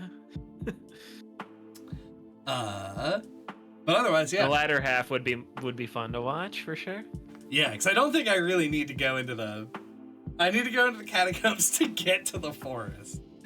But otherwise, I don't think I need. Yeah, you can figure out how to get there off stream to save time. That's true. Yeah. Most likely, I just like pull up a map. That's what I do with Elden Ring. Yeah. It's like I got to a point where I was like, I can't looked, find stuff, and so I just went to the spoiler log. Yeah, I looked, but I guess I didn't look that hard. But I didn't see a good map of the catacombs. I had a bad map, and that's what I mostly used. All right, but yeah, I'm gonna hop off. Word. Andy will be on for the next 8 hours. So don't go anywhere. Don't What would touch be a that dial funny now. game to stream? What's that? I was just trying to think of like a comedic game to stream for 8 hours, but then blanked.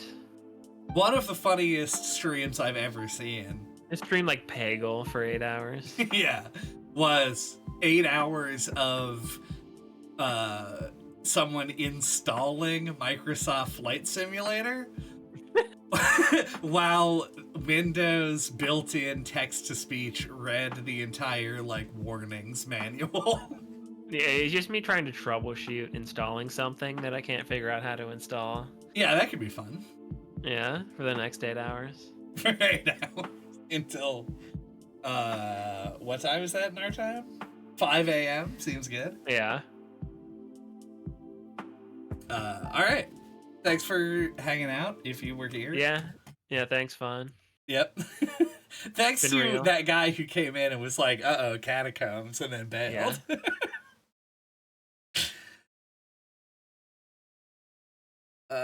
Good. Arthur Fonzarelli over here.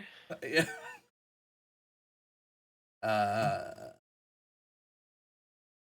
Heyo. Heyo. All right. Goodbye. Goodbye. Bye.